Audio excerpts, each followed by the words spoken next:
some Start.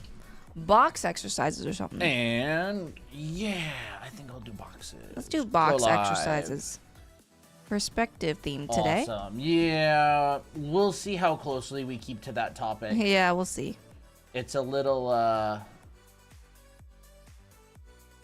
here and there sometimes. Mm-hmm. Live demos, content update. Ooh, maybe I'll draw some boxes rotating around. Perspective stuff. Maybe I'll even title this as perspective lessons. Perspective. Sounds good. Hello,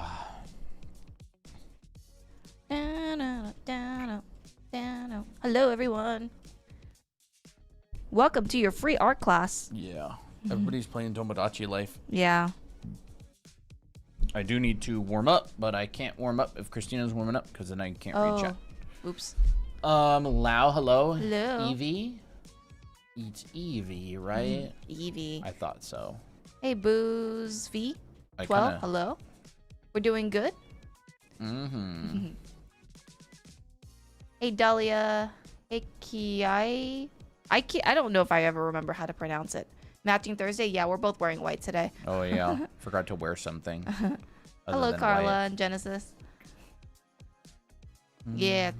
We have not drawn today, so we're kind of warming up a little bit. We're just drawing some boxes in different perspectives because today we're probably going to cover some perspective lessons. Yeah. And we'll see how long we stay on that topic. We'll see what we get to here. Mm-hmm. Just Kia is okay. Awesome. Matching Thursday. Are we going to learn about perspective? Yes, we are. Kia, okay. Leslie, hello. I don't think we will ever read Grand Blue. Please. Not today, probably, for eye tutorials. No, not today. Today. Maybe later if we change topics. Mm-hmm.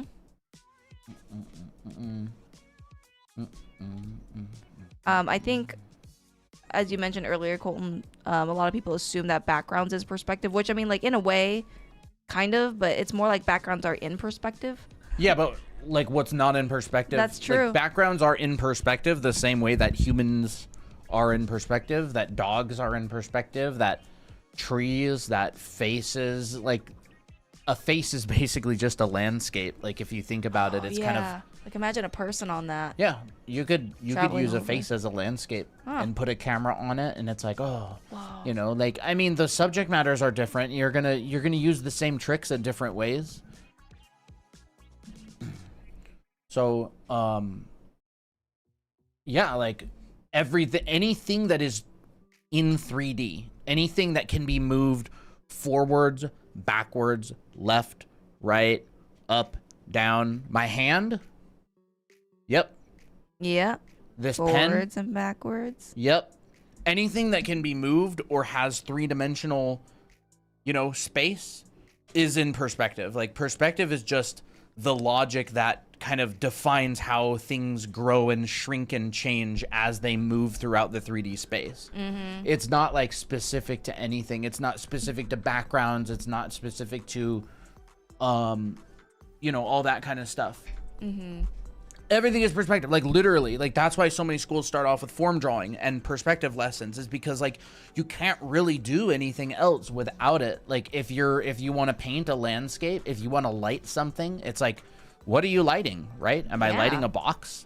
If I have a box and I'm lighting this, like this box has to be properly sitting in perspective.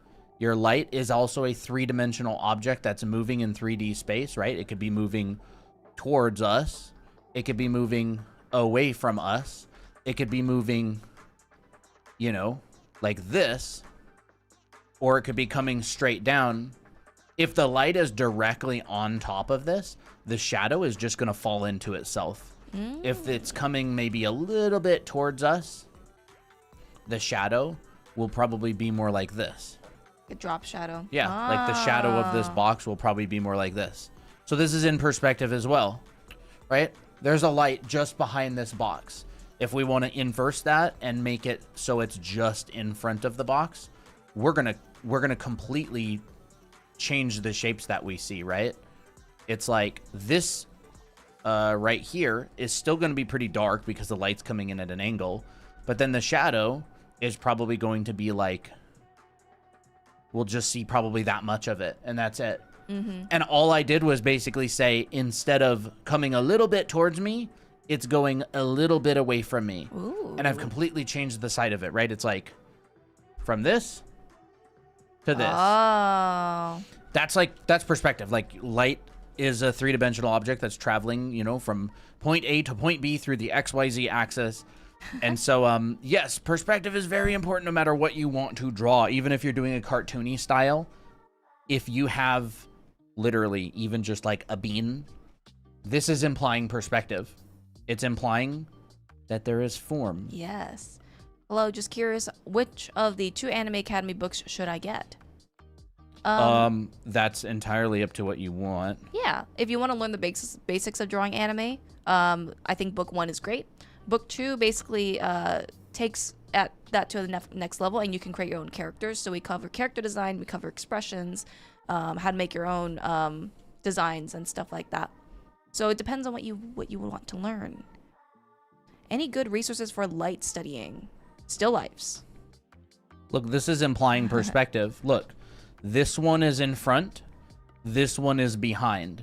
That is showing that there's three-dimensional space. Like, I may not have a vanishing point, but I'm thinking about depth. Right? Lau says he looks like me. I'm thinking about, like, depth here, right? Oh my gosh. He's funny looking. I'm thinking about depth. If like, this is basically, you know, a volume that's like this and this. It's kind of like a macaroni noodle, right? Like, this would be the cylinderified version. There could be a boxified version of this. So it's like, let's see, maybe we've got this. Here's the front. Here's the back. Have you made a video to disprove the idea that organic forms cannot be drawn in perspective? I see quite a bit of artists in small communities who think perspective cannot be used to draw humans.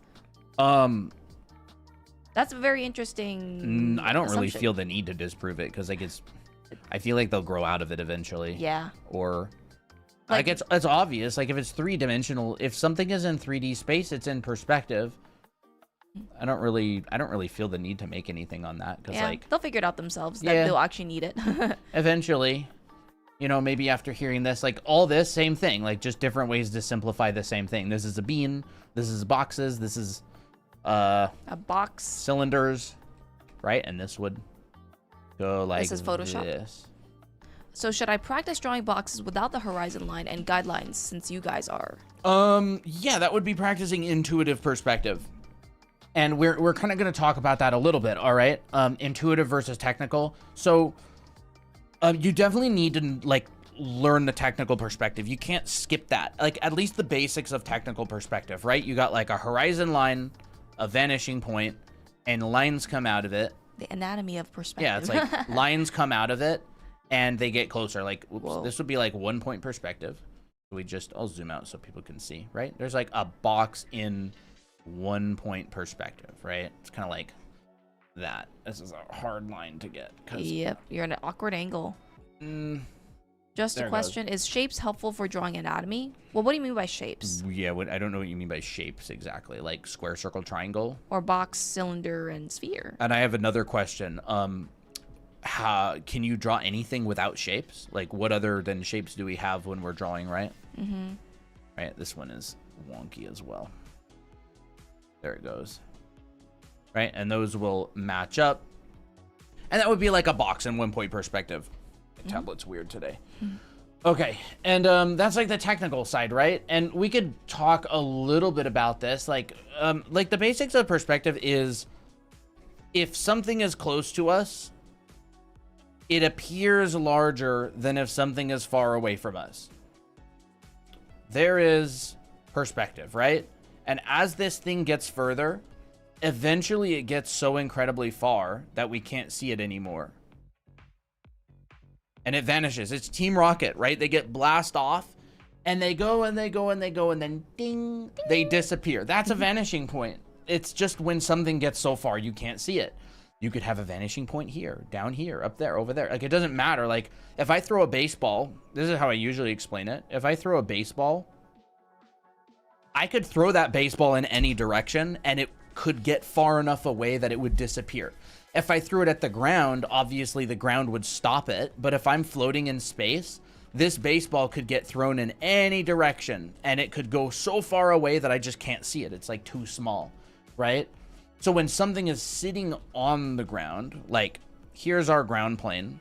When something is sitting on the ground, we can move it like a chess piece, right? Let's just say, here's a cylinder.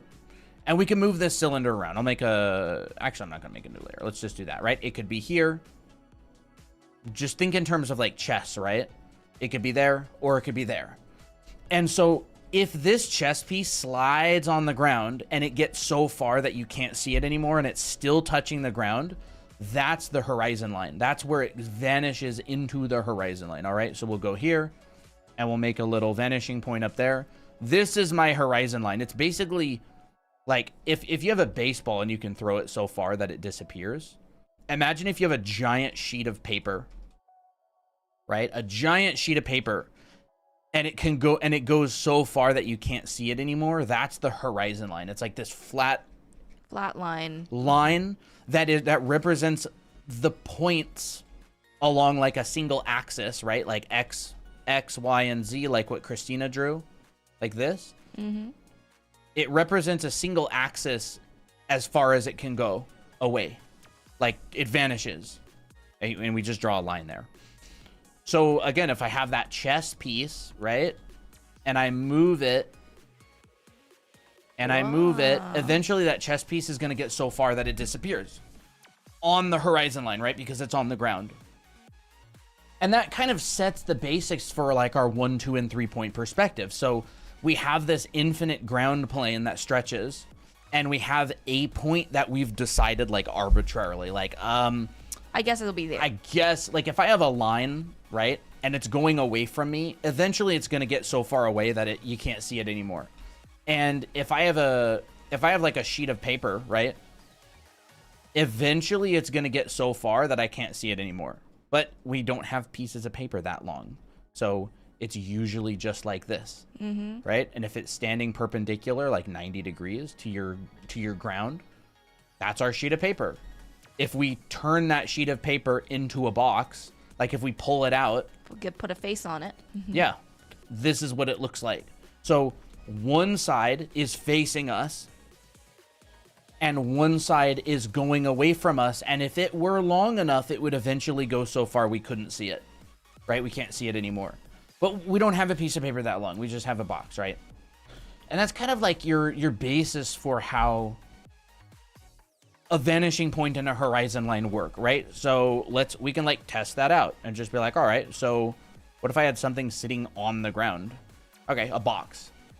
And it comes up left and right. And you decide how thick to make your boxes. Yeah, like what is it? Is it a mattress? Yeah. Is it a bed? Is it a chair? A futon?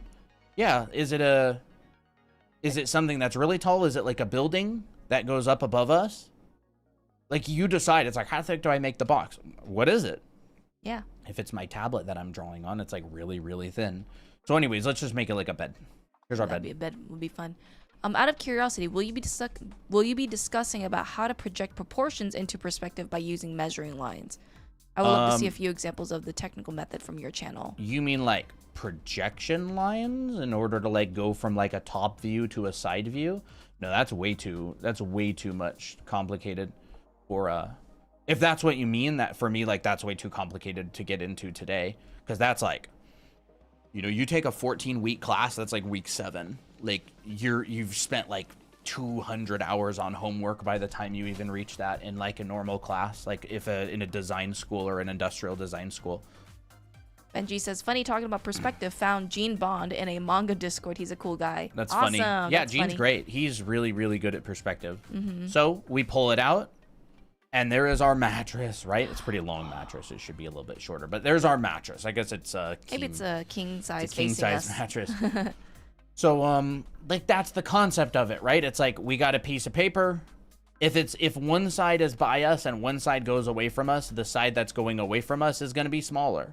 But their piece of paper is not super long, so we have to cut it off before it goes so far we can't see it. All right? And again, this is just 1 point perspective, right? 1, point, which means the up and down and the left and right, right? Remember, we have 3 dimensions. We have, where's my XYZ stick? Your Check this out. This is coming out again. stick. We have Haven't 3 seen that in a while. dimensions. X, Y, and Z. So here is our dimensions, right? We got up and down, left and right, and front and back. So in 1-point perspective, up and down and left and right are parallel. They're straight up and down. They're straight left and right. See, look, I can even do it on the camera. Whoa. There you Find go. the box. In 1-point perspective, we're dealing with our depth, right? Basically, it's usually referred to as the Z, but I guess it depends on what 3D modeling program you're using. But anyways, you know, up, down, left, right, and going away from us. Yeah. And this is like a flash course in perspective. I'm not going all in depth again. Like I teach this in my class in our school, and I spend 14 weeks on this. So it's like, I'm not going to do it in 14 minutes, but We also have a live class, which we'll talk about later, about perspective. yeah, what's isometric perspective? Isometric perspective is also known as 0-point perspective, where there is no convergence. Mobile games use it to save resources. Like if you have an isometric game, there is no perspective, meaning your box, all of the sides are going to be parallel. It would be like, you know, it would be like this. It's like an icon, like a logo in a way. I don't know. Logos don't have a lot of perspective Yeah, sometimes. it's kind of like this. So these lines will forever, let me do this because I actually can't really draw in isometric perspective that well. My brain is hardwired to converge. These will never converge. They will never intersect. Like you'll never get a point where they come together. That would be isometric perspective. You know, it's like a little I think Animal mobile game. Crossing is also isometric in the think so. interiors. Yeah. So like all the lines are parallel. They won't meet to a point. Yep. I mean, it's a very simple like thing to get started with, and then, you know, you can always converge those lines later. It's certainly useful. I've used it all the time on client projects. Like you get a lot of mobile games that do isometric perspective. But anyways, so we got that, right? Something gets so far away that you can't see it anymore. This is generally better for our YouTube videos because what happens is people show up all throughout a stream and something that we just covered gets asked about because it's like they just showed up. So usually topics like this, we tend to do perspective tips because you can kind of come at any point and get a tip. This is like, I'm kind of going from the beginning. Like, why do we even have perspective? Like, how does it work, right? Like perspective is, my hand is close, it's big. My hand is further, it's smaller. Like it works with the camera, right? That's like the idea of foreshortening. And so with foreshortening, you have a camera, like your eye. Every single time you draw a picture, you're looking at the thing from somewhere, even if you don't think about it. I didn't think of that in terms of the POV. And so if I've got a ball, the closer this ball is to the camera, like let's say the camera sees this, right? This represents my picture plane. Like this is my scene, right? This is the drawing that you're making. And, you know, it's a person standing in a... Here's like an environment or something, right? Like this is what your camera sees. This is our camera. So if we have a ball, the closer this ball is to the camera, the larger it is, right? Right here, this ball would be like this big, right? Whoa. But the further, and look at this, right? Here's your entirety of your picture. This ball takes up at least like 50% of it. Now watch this. If I move this ball back a tiny bit, now my ball is taking up like a third of this area. So it's like the ball is like this big. Before it was like, you know, this big. Now it's like this big. That's crazy. If I move my ball back a tiny bit more, like this. Look at this. Now my ball is taking up like considerably less. We've got like a quarter or less, right? So my ball might be like this. So we've gone from this to this within like one ball length.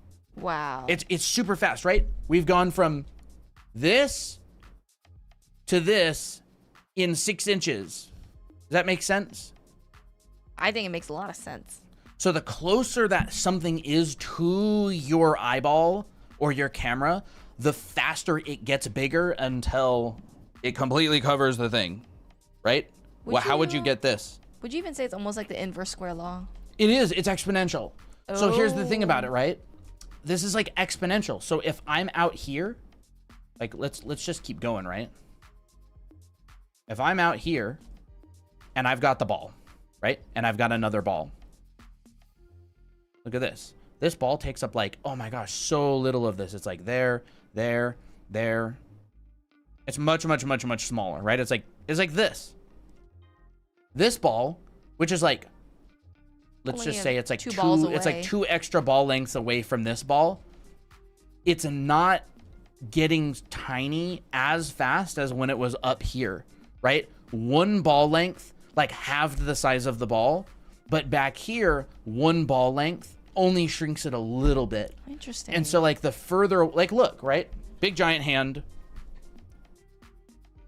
like, I don't know, 8 inches, another 8 inches.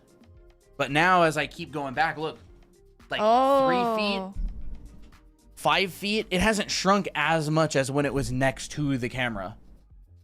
So like that's foreshortening. So when people want to do poses that are very dynamic and extreme, you get really, really, really fast growth of objects, right? Like this, like, But look, I'll keep my arm fully extended and I'll just roll back. Watch. See? Look how big my hand is compared to my face. Same distance from my face, by the way. Now watch.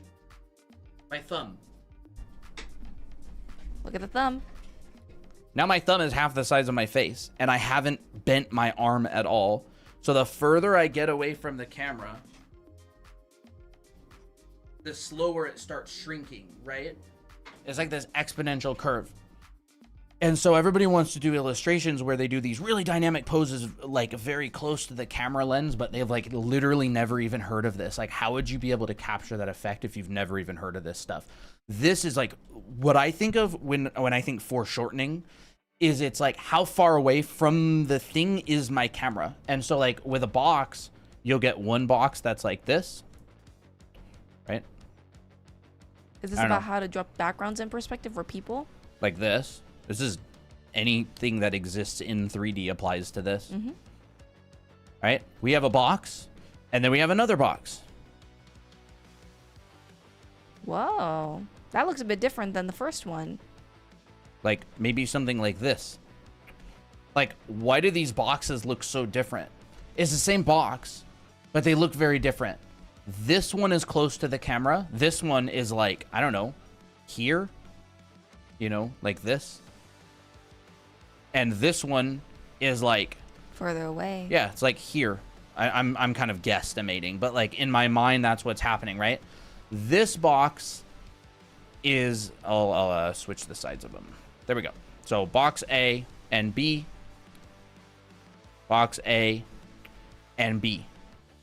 Except with box B, I've just kind of zoomed in on it. I'm using a telescope and looking at this, right? So box B and box A. The wider the lens, the more you can see, but it's a lot more... It's a lot extreme. Yeah, there's extreme proportional changes. Yeah. A and B. A and B. Box A is close to my camera lens, which means the vanishing points are much, much closer. See, look at this. Vanishing point.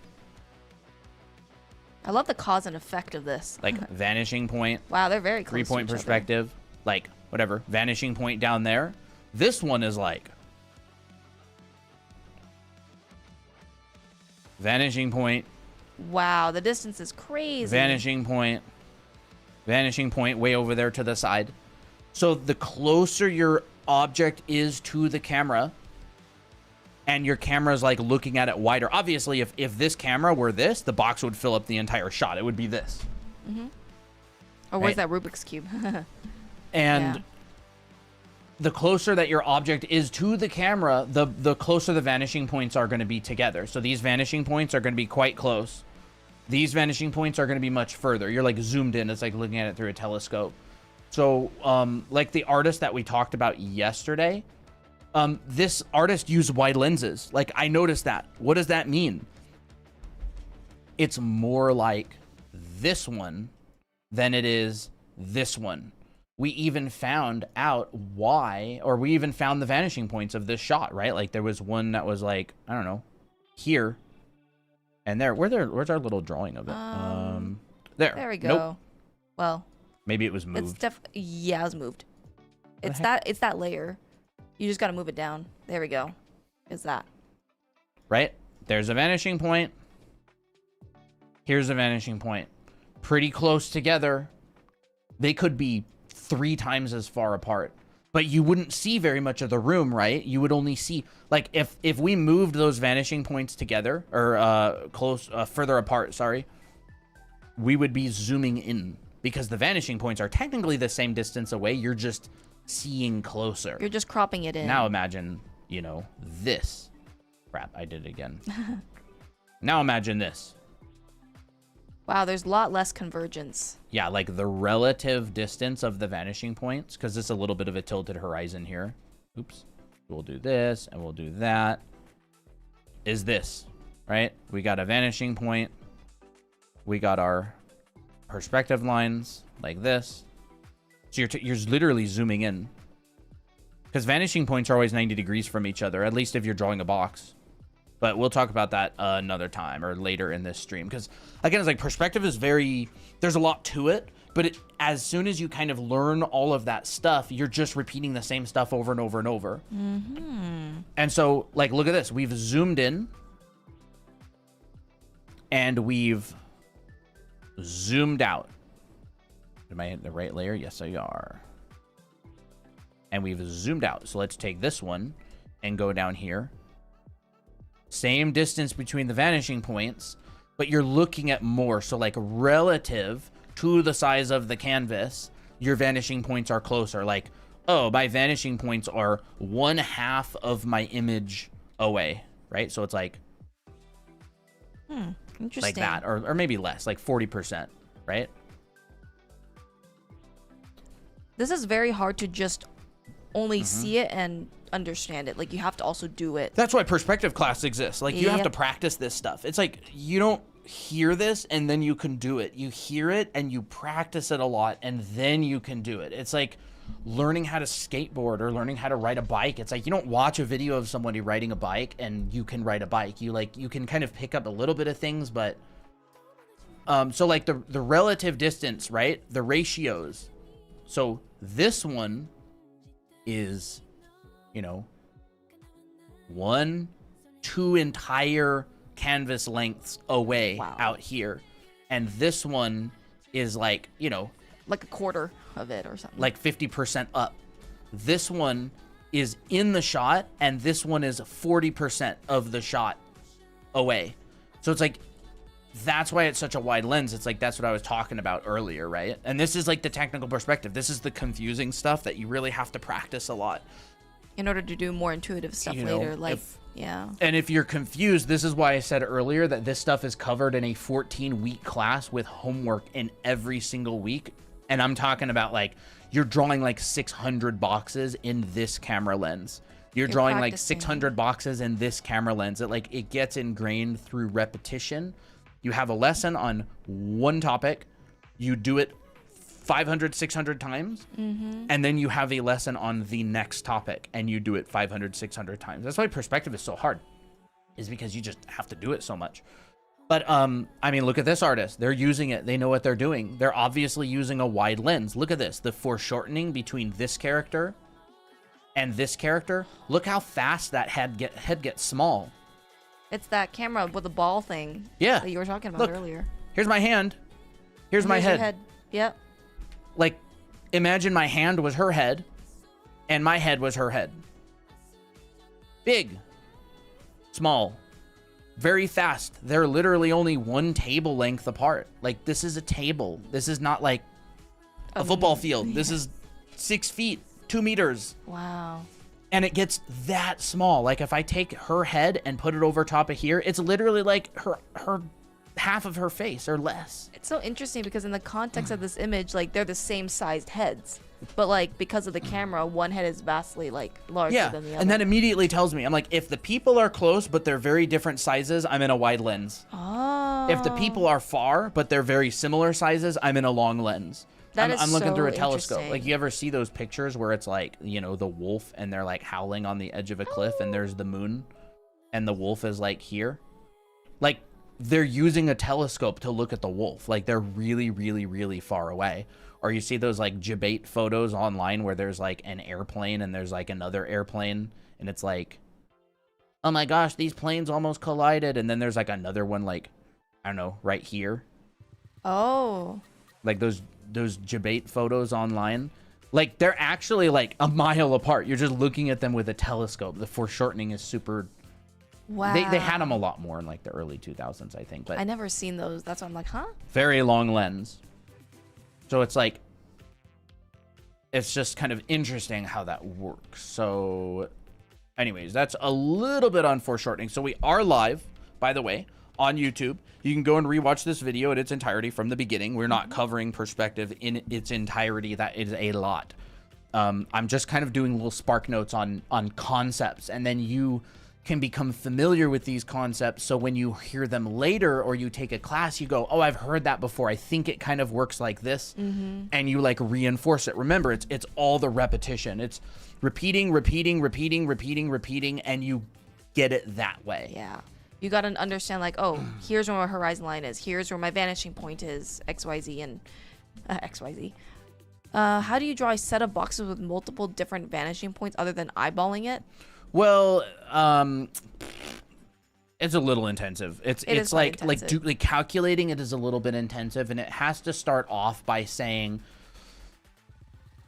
you kind of have to kind of get into the cone of vision and stuff. So let me think how I'm going to kind of approach this. The horizon line is not a straight line. It's actually a circle around you. You can turn 360 degrees. So it's like a disc. And there's a horizon all the way around you. So here's you, right? And here's your nose, and here's your feet. And this represents the horizon line. If you've got a box in front of you, it looks like this, right? You got a vanishing point down there. And these ones for you are parallel because this is your camera. If this box rotates, let me think exactly how I'm going to do it. Maybe you could draw like box vision, like what you see and what's actually happening or something. Yeah. Okay, so let's get rid of you for a second, right? And just imagine that. Actually, no. I'll do like this, right? So here's your box, and you got your horizon line around you, right? And your box is right here. If your box is like rotated like 2-point perspective, you get a vanishing point down there and down there. Guess what? This is a 90-degree angle. Your box sides are 90 degrees. And so you get a vanishing point at the 90-degree marks of your circle, all right? And so let me just do this again on a new layer. Box.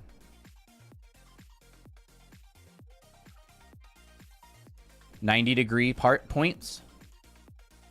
As I rotate this box, the vanishing points stay 90 degrees apart. Oh. All right, so the vanishing points of the boxes are 90 degrees apart. And so this has to do with like cone of vision. If you really want more information on this, I would check out Scott Robertson's book. Scott Robertson. It's like how to draw. It's like environments and perspective and environments from imagining. I'm not going to write all that. It's Scott Robertson, How to Draw. It's a super common book. I have it somewhere around here, probably on my bookshelf. But essentially, this has to do with like the cone of vision and stuff. So you go, okay, if I have a vanishing point here, and I have a vanishing point here, and I have a box. Like, let's just say, here's a box. It's been a little while since I taught this. Have you taught this to me before? Probably. Gene taught it to you, I think. Oh. Here we go. Okay, yes, I think you have. Here's your box in 2-point perspective. These vanishing points are 90 degrees apart from each other. All right? And so this gets into like fisheye perspective drawing as well. So the best way to explain it, in my opinion, is 2-point perspective. This is Z. This is in front and back. This is X. Left and right. Left and right. Or the right X. Like, this is in front of us, right? So, Z is this, except your box is right here, right? So, your box, the box that I just drew is right here. Are you following, chat? Okay?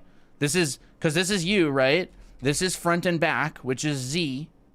Your box is right here. And so, look at this, right? Well, let's do this. We got like that. And you're looking at this box, and this is a vanishing point down here of this box, and this is X, right? X is on the side. X is right here. This is, the piece of paper is rotated, so it's going away and vanishing on X, all right? This is Z, but remember, we've got an X and a Z on both sides, and it's actually a sphere around you, not a circle. So this is going to get really complicated really fast.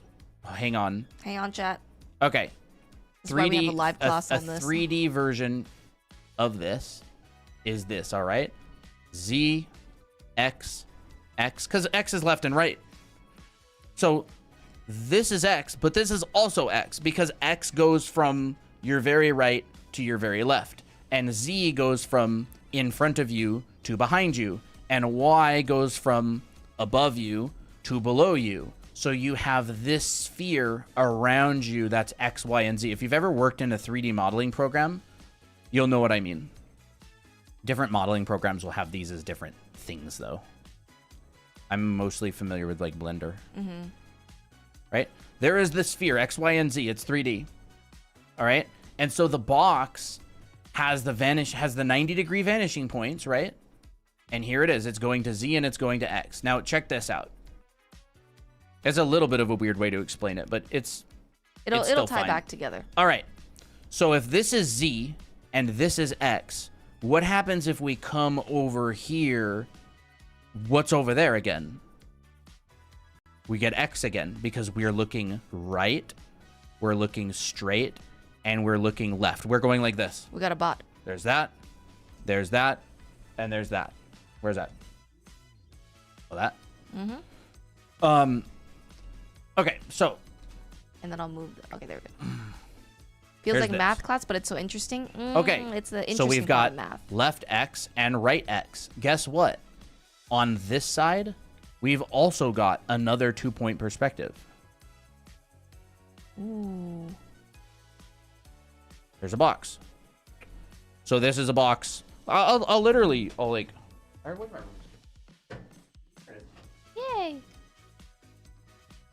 So you look over to the left, and you got this, right? I'll actually do this as well.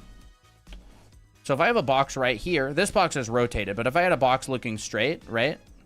We'll just do this. That box.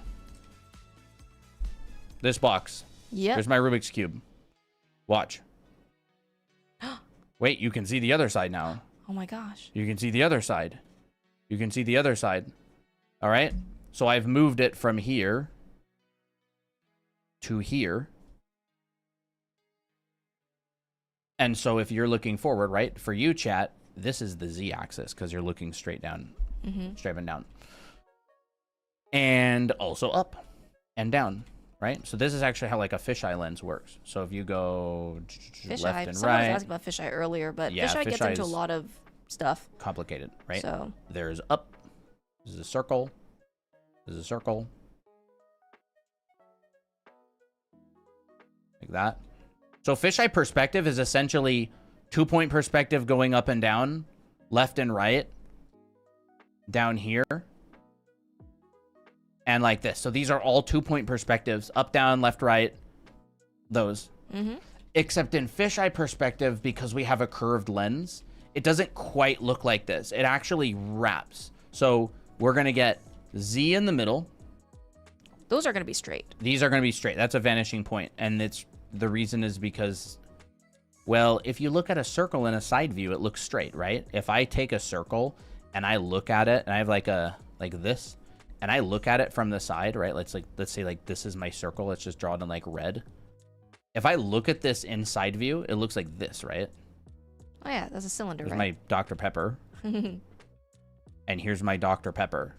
The top of it is going to be flat if I'm looking at it in a side view. So technically these lines are like curved. You're just looking at them like in a side view, but we'll ignore that from now. Okay, and then X is going to curve to X. Instead of straight like this and like this, it's going to go and curve or back around to X. If I could draw a line, dude. There we go. So these are going to curve. This is going to curve. Looks like a little eye. And then looking straight up, and this is looking straight down. So I'll just go zoop, zoop, zoop. I'm drawing a messy grid here. And if you know how this stuff works, by the way, you don't have to do it perfectly from the start. You can fix it at any point because you know how it works. A lot of people will just sketch with really messy grids because they know they can fix it later. Like your grid is just there to help. You're not controlled by the grid. Yeah, you're not controlled by the grid. You're controlled by something you don't know how to use. True. Right? And so that would be like a fisheye grid. And these boxes on this would be like this. It's like all the concepts in linear perspective apply to this, but it's just you're curving the verticals instead. Yeah. So like, funny enough, this is a 1-point box. Like this is what 1-point perspective was made for. It was made for like this area. 1-point perspective works up to about a 50-degree field of vision. So let's explain it this way, right? This is what you see in front of you, except you're just seeing this much of it, right? I like to explain things a couple different ways. So here is in front of you. And instead of curving these lines, we just say, let's make them straight because it's easier. 1-point perspective. There's a 1-point perspective box. All right. 2-point perspective. We move this over to here. And these are the vanishing points, right? Our box hasn't actually rotated. We have rotated. Like we have moved in relation to the box. Here is a 2-point perspective box. Here's my horizon line. Right? And it's the same thing here. Look. Whoa. Except we've moved to the other side of it. And it's also the same thing here. Like that. And so where's 3-point perspective? Well, 3-point perspective tends to be up here. Like, well, 3-point perspective is kind of like this. We have to move our view as well. But 3-point perspective is kind of like this. Right? We're looking up. We're looking up at the box. Like that's kind of what it was invented for. This is not technically 3-point perspective. This is obviously fisheye, but 3-point perspective was basically made so you could look at something from a corner of it. This is like 3-point perspective, right? Up or below. Either one works. 1-point perspective made so we can look at the front or face of something. 2-point perspective invented so we could look at the edge of something. 3-point perspective invented so we could look at the corner of something, and they're straight lines, otherwise it would drive us mad. Because who's got time to draw curved lines for everything, all right? And so it's like these are all just kind of different ways of explaining this, and a lot of perspective classes don't really teach this. They kind of just teach the 1, 2, 3-point stuff. But I found perspective much easier when I started seeing it in this way of like, it's the world around me. It is the world around me, right? So it's like 1-point perspective here, 2-point perspective here. 2-point perspective is a simplification because like perspective is not really real. It's a simplification of the real world. Yeah, right. 2-point. Is 1 point synonymous with 4 then? What does that mean? 4-point like perspective. 4-point?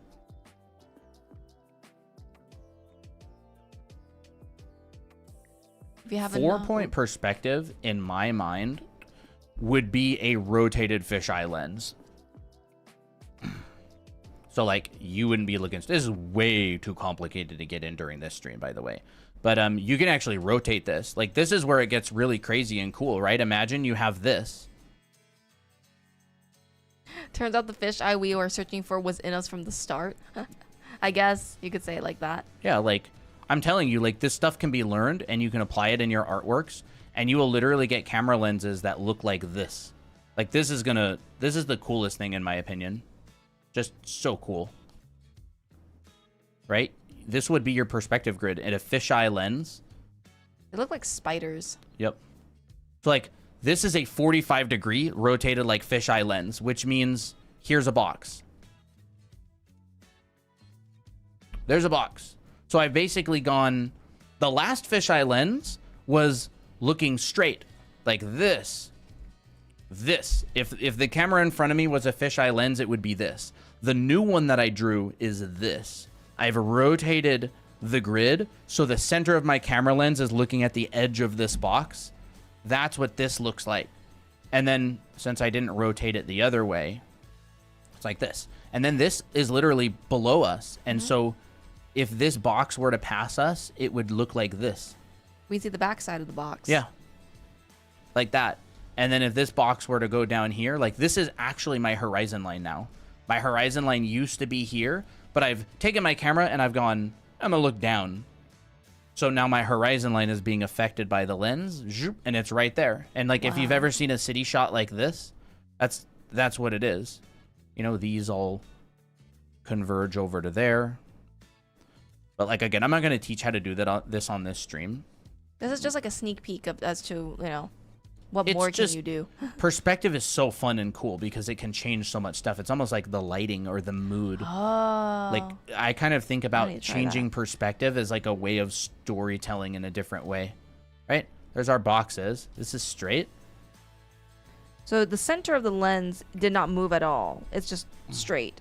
It's just, you just decide to move the horizon line so that you're looking down. Okay. Like I've taken the camera and I've moved it down. So like there's kind of multiple ways to do it, right? You could either move your object or you could move your camera around the object. Right?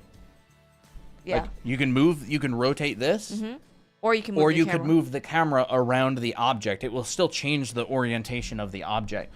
So like what I did here is I moved the if my horizon line's up here now and it was right here, I'm looking at this box. This box is this box. I've just changed the location of my camera. Like I've gone now I'm looking down at it from above. Okay. Right? So like we could do something like that, right? And then the box up above us would be like whatever.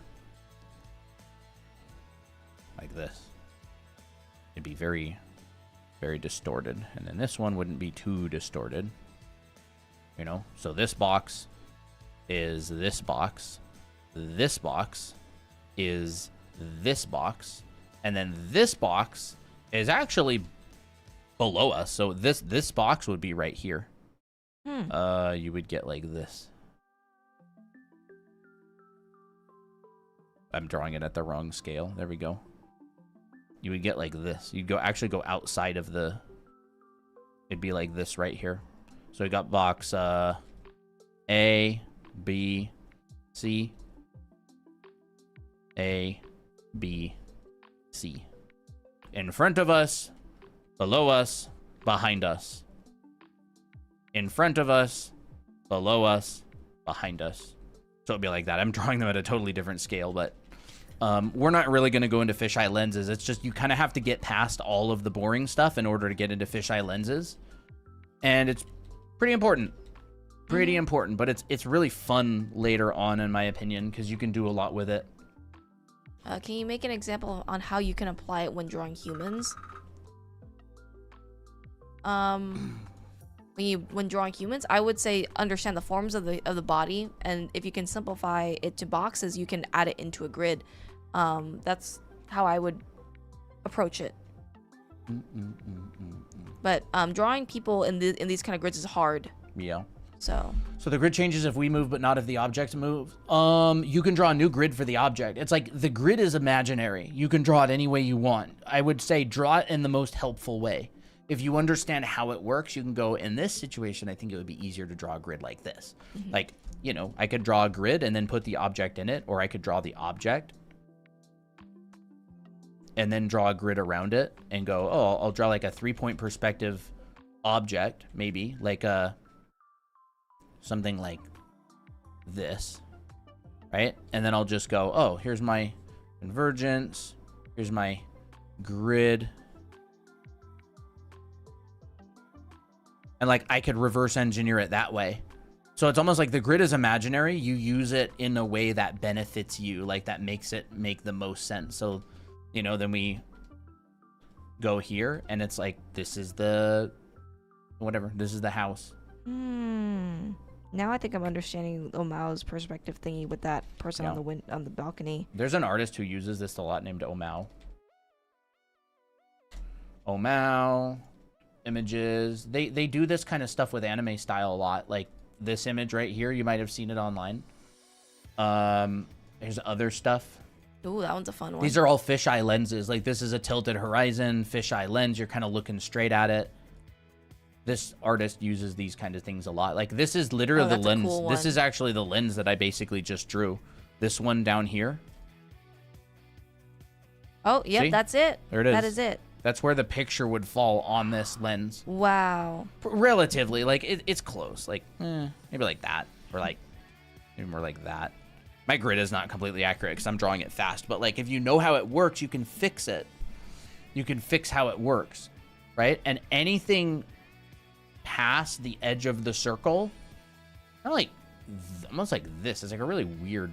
Where's a straight? A straight is like here almost. So the straight is generally the center. The straight of is the center of the lens, yeah.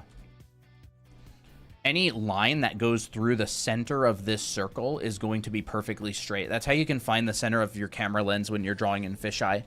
But again, this is kind of complicated to go through, but artists do this. Like it looks cool and you have no idea how, but you're like, oh, I get it. Like here's a little breakdown of, here's this one. You might have seen this one before. We have a question about the perspective class. Yeah. How much is your perspective class again? I forgot. I was saving up recently. Might enroll. Yeah. It's $500 unless you have Anime Art School, and then you get a $100 discount. And you will have critiques every single week. We'll go through this. We'll do a lot of homework, and we'll get you really good at perspective because that's the goal. You can take a screenshot of it here. It'll be the red button on our page, and it'll be on Sundays starting June 7th. Yep. And I am the perspective teacher, and we're going to be going through a lot of fun stuff. It's much, much, much more hands-on. Like, that's how you learn this stuff. You don't learn it by watching videos. You learn it by doing it. You learn one thing, do it 1,000 times. You learn one more thing, do it 1,000 times. You learn one more thing, do it 1,000 times. That's why it's so hard to get good at drawing, is because like you can watch 1,000 videos, but if you don't practice any of the stuff, you don't get better at it. Yeah. You get more confused. you get like probably. people in comment sections who act like they know everything, but you look at their artwork and it's just like, you know what I mean? Like it's like this. It turns into this. Like if you just watch videos and you don't practice at all, your art doesn't get better. Like, you'll know more about a subject technically, but you won't really get better at drawing. EST? I wish I could. PST. PST. I wish I could join, but I just splurged on the anime class. Well, nice. Colton teaches a lot of really in-depth stuff in the anime art school as well, so you're not really going to miss out on the information, you know? So let's go back to... We don't really need to break down this one, but this is a fisheye lens. It's a tilted horizon. You'll need to switch back. Oh, yeah. Let's just open a new document really quick. And just go...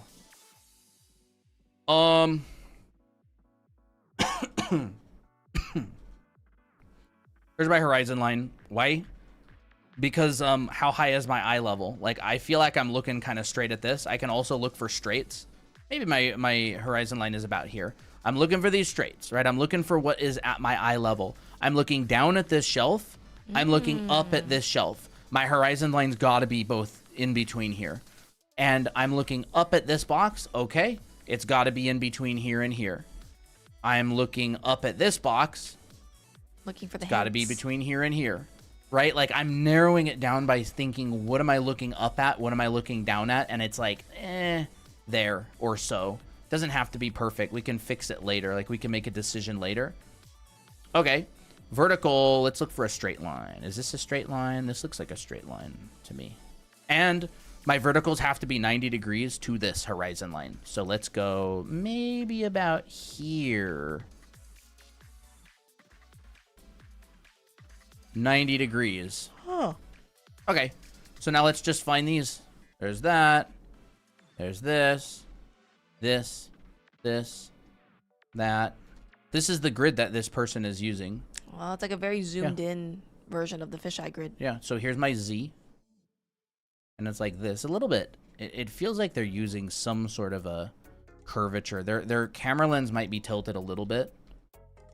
But essentially, it's very similar to this. We've got a vanishing point down there. Right, this follows the roof and all that and all that. And then we've got really strong curvature right here. So it almost makes me think that the lens is, you got a curved horizon line to me, like a little bit. But this is pretty close. Like if I were to break down this shot, this is kind of how I would think about it. So meaning the Z can be curved? The Z can be curved? Yes. I mean, if it's not in the center of your lens. Remember, the camera lens itself is the thing that causes your curvature. It's not the X, Y, and Z. Like, the camera lens is like a filter that you put over top of what you're seeing. Think of it like looking through a bubble or like a dome that's kind of like distorting things. Yeah. You're looking through a bubble. So anything can be curved. The only reason it would not be curved is if it intersects the middle of the lens. So it's like everything's straight until you put like a special lens on it, you know? Yeah. The lens itself, right? This could be straight, like here. And the lens itself will make it go like that, right? Yeah. This is straight. This is curved. Now, if I bring this down here and the lens is looking straight at it, this line will be straight. So anything going through the center of my lens will be straight. That's how you can find the center of your lens, is you look for straights. And if I moved this down here, it would look like this. I like to think of it like a jump rope. There's always going to be a straight moment in the jump rope. Yep. But it's like that's a good way to think about it. But we've ended up getting into a whole fisheye lessons today. At least it's still the perspective topic. I find it very fascinating. I love this stuff. It's really fun. We can go into a whole rabbit hole, you know, but like some people have asked about fisheye perspective, but it's not something that we can just say in like a second. It's not. We're not ChatGPT, guys. People literally train for years, and like even if you explained it perfectly, you would never give people the ability to do something they haven't practiced. It just doesn't exist. It's like not like Neo from the Matrix where he like downloads kung fu into his brain. Like you can't do that. You have to practice for years. Yeah. It's much more entertaining and fun watching a video, but unfortunately we can't download information like that. You can't download skill like that. Oh, thank you, Mika.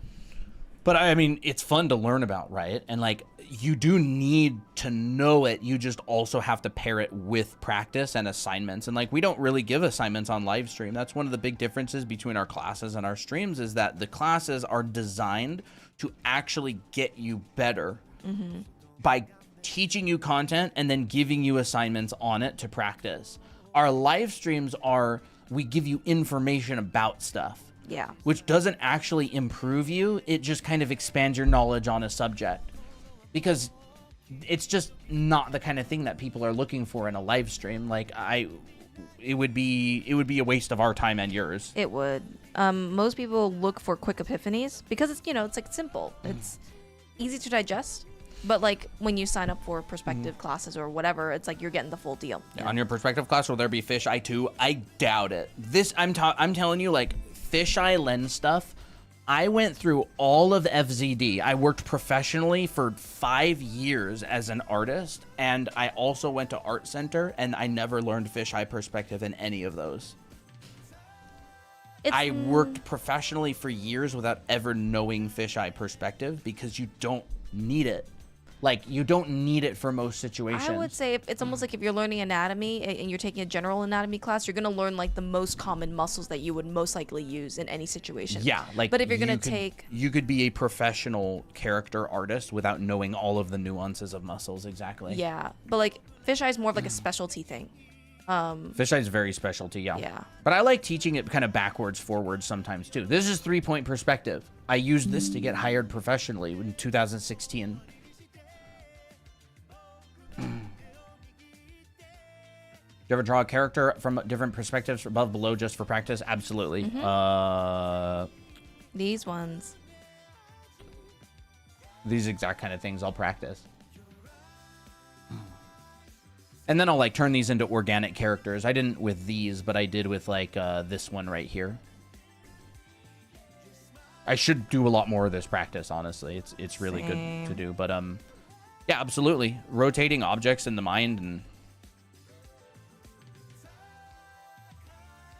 all I that. think the more confusing part sometimes is like when you add people into these like perspective backgrounds, like the person may not be in the same exact perspective as the grid, so you kind of also have to work individually from that too.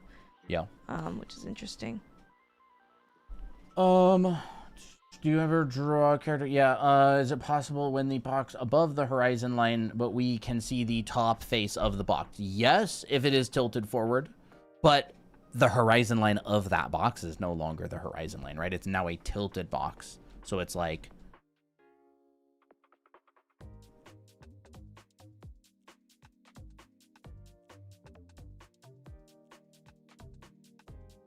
now this box is tilted, right? So let's just say, oh my gosh, dude, thank you.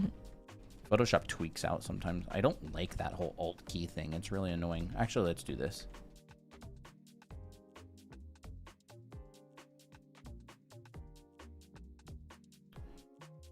Yeah, if the top of the box is blue and then it's like you tilt it forward and down, so in a side view it would be like this, right? You would see the top, but again the horizon line of this box is no longer the same horizon line as this box, right? If we could see through this box, it might be like this. And so our horizon line would be like, you know, in here. But the horizon line of this box, like now we have a vanishing point down here and we have a vanishing point up there. So the horizon line of our box is no longer... It's almost like you're still going to get a box that looks like you're looking up at it. It's just the side will be different, if that makes sense. And I mean, you could turn this so you could see the side as well. Will you guys stream again tomorrow? Yeah, I think so. Probably. It's gonna be Friday, so yeah, that's one of our main streaming days. Right? You could have a box where you see that. And then maybe we have the, I don't know, red, blue, and maybe they've got a yellow side. So it's like, I think it's really important to learn how to rotate objects as well in practice. And I would literally just say, fill up sketchbook pages of boxes like this. I did it over and over and over and over and over. Like Christina knows, I had like an entire sketchbook full of just boxes twisting and rotating in space. Kind of running out of space here. Merger. And I would just draw a box like this. Maybe I don't want it that wide of a lens. Let's make it like a little bit longer, a little bit less convergence. I draw the backside too. So like our draw through. And then I would just go, I'll take this line. And I would go, well, I'm not going to do this. And I'm going to do maybe this. I'll like pull this up. Okay? And then I'm not going to draw this line like this. I'm going to pull this one. So I'm taking this 90-degree angle that's in perspective, and I'm rotating it to be this 90 degrees. I'm literally going, you know, like this. It's not going to be the same vertical. They're connected. Colton is using Photoshop. And so then this one is going to be like this. This one is going to be like this. And there is the side of like my rotated box. And this one, maybe I'll just make it the same. And this one I'll make it the same because maybe I'm just rotating it like this way. There's a rotated box. And then we'll do it again. We'll take this L shape and we'll make it, I don't know, this L shape, right? So we'll go down there and in there. Draw the easiest line first for you. Like I think about it in terms of one line at a time. And let's do this. You can get this brush for free on our profile. It's gonna be the green button. It's a Google Drive download. Yep. It works for Procreate, Photoshop, and Clip Studio.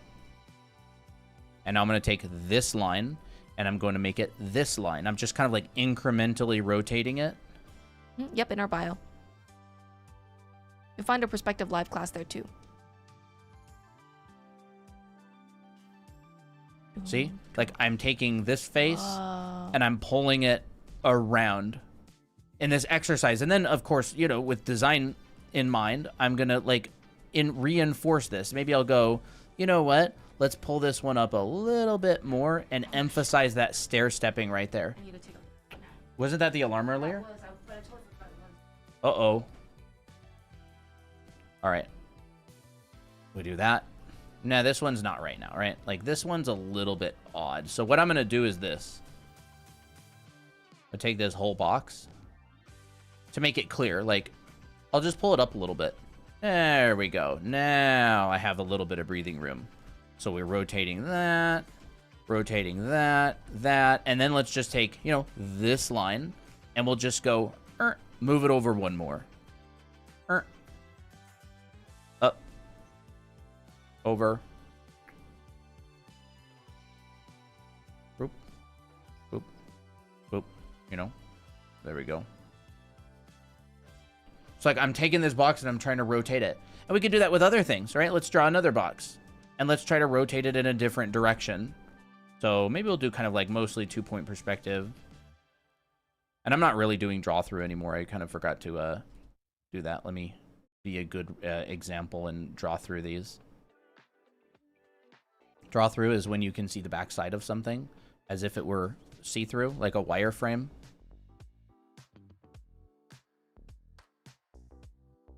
Like this. This is just an exercise that you can do. I really like this exercise. A lot of people practice it. Zoop, zoop. Christina's usually my chat reader when I'm drawing. Let's see. Oh, I did. What are you drawing? Boxes, bro. Just boxes. Just boxes. And I'll put a little plus sign on one side so I can rotate it.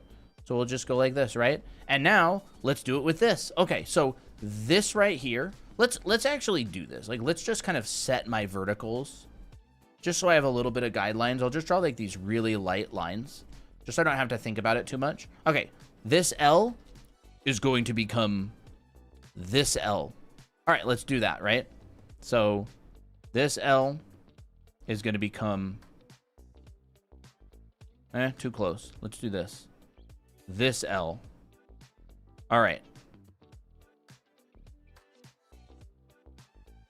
We've rotated it a little bit. And what direction? This is probably a dumb place to put this plus sign. Let's put it here and here. All right. Now, let's think. This L is probably going to become like this L. Maybe we'll do this, right? So let's go this L. This one becomes not this, but this. Let's just rotate it a little bit more, right? This line doesn't go there. It goes now here. I'm like comparing it to this and going like, does it feel 90 degrees? Because like in my brain, this is a box. This is or sorry, not a box. This is a square in my brain. Square. Why? Because it's the top of a box. And I do not see this as a diamond. I 100% see it as a square. This is a square. This is a square. Right? Like you might see this as a diamond. I see it as a square. There's the square. It is the top of a cube. Ooh. Like part of doing this is you do it so many times you cannot see it as a diamond. You see it as a square in perspective. Evie says, "Stream so peak. I'm watching while eating cereal." That's funny. This is a circle. All right. It's a circle because it's the top of a cylinder. Like in my brain, circle. I can cut it. I can cut this. I can go here. Right? I can say, take a chunk out of it. You'd want to develop the ability to see that as a circle, to see that as a square. That's what the exercise is for. There's a chunk out of my cylinder. So in a top view, it would probably look like this. Pac-Man. Yeah, Pac-Man. Currently sick, but I love your stream. Aw, I hope you feel better. Yeah, I hope you feel better. So that's all I'm doing, right? Is I'm just practicing seeing these things as that. And, you know, I'm not the most amazing at it, but like proficient enough to use it. Hopefully. Like this is a little wonky to me, right? Why does this feel wonky? I think that feels a little bit less wonky. How do I know that? I don't know. I've done it a lot. Like this is the intuitive part that you like learn, right? And earlier we talked about the technical part, which is like do a bunch of 1 point, 2 point, 3 point boxes from a vanishing point. Use draw through. Hundreds and hundreds and hundreds and hundreds of them, right? That is going to give you a much, much better idea of when these feel kind of wonky. You draw them all the time. This is like the intuitive form drawing. I took a class by a concept artist. What was his name? He drew the medical equipment stuff. Oh, the tip of my tongue. It wasn't Mark Castanon. It was Norris Lynn. Norris Lynn. Okay. Yippee. Okay, so like I took a class by him, and Christina took it too, and he was talking about like drawing stuff from. Let me do this. I'm gonna go here and erase that because TikTok doesn't like that. Okay, so I took a class by Norris Lynn, and he was talking about drawing objects and stuff from different angles, and he was talking a lot about intuitive perspective. He's like, yeah, you don't really set up a perspective grid when you do this kind of stuff. Like, most professionals don't set up perspective grids for these. Like, I mean, and what I mean by that is they don't really go like, some of them do, but a lot of them don't. They don't go like, okay, there's this, I'm going to set that up. Like, some of them will do stuff like this. Some of them will just draw a box and make the thing out of the box. They'll just go like this. I've seen when Fang does his grids, he does a very loose, like, oh, yep, just draw like some tick marks. Right? This is the grid. They'll go, oh, my medical equipment, here's my center line. My medical equipment is going to go inside of this. That's how you draw characters. You don't set up a vanishing point for, like, a face. Like, you can, but most people don't, because you draw it intuitively based on a bunch of practice. And when you practice a bunch of intuitive perspective and the technical side, eventually they kind of come and link together, right? They link together. Here's your, like, I tried star, right? What was that like? I tried. Eventually they link together, and you can kind of go forwards and backwards with it. You go, I'm going to start with this, and then I'm going to find, well, this feels a little weird. Where's my vanishing points? Okay, it's 3 point. We do that. What camera lens am I in? And then you can go, you know what? I want to draw this, except I kind of want to draw it more in like a fisheye lens. So, okay, my Z is right there. Let's go like this. And so now you're like experimenting.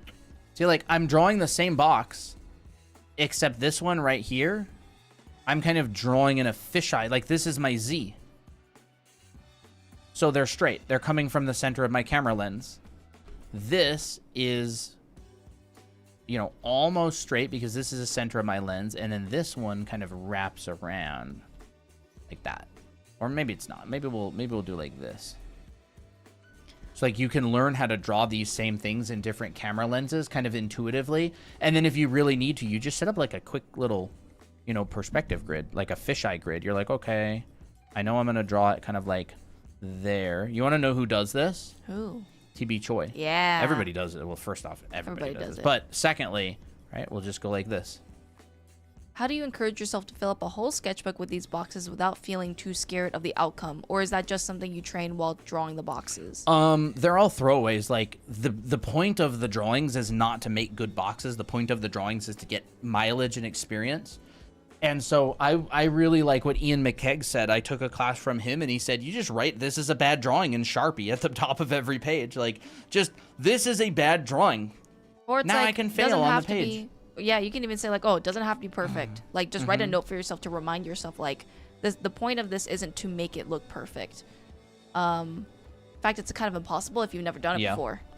Yeah, you can't. Like, it's not about the boxes. It's about the mileage. Like, your improvement will come much more from the quantity rather than the quality. So it's not even really worth stressing the quality. You go, I'm going to do as much quality as possible, and I'm going to do my best on them, but not care about the outcome. That is how you get better. Oh, what was that guy that said? It's like a... That was a quote that Rembert Montalд had. It's just like you do your absolute best, and you don't give an F about how anything turns out. It's like this kind of, you know, existing in two places at once. Yeah. Like, you don't care at all about how it turns out.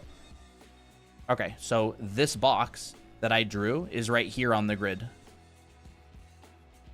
This is my fisheye lens. I only drew part of the grid.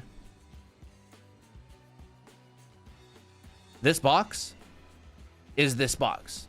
I just didn't draw the grid. I knew where I was on the grid. I went, okay, vanishing point. And I got my curvature, and it gets more extreme as I get out here, and it gets pretty extreme down here, and it's a little bit less extreme right here. Except I didn't draw the grid. And so it's like it connects forwards and backwards. So this box is this box. It's just in a different camera lens. And so, like, that's like the intuitive and the technical eventually come together and hold hands through practice, not through watching videos, through actually doing stuff.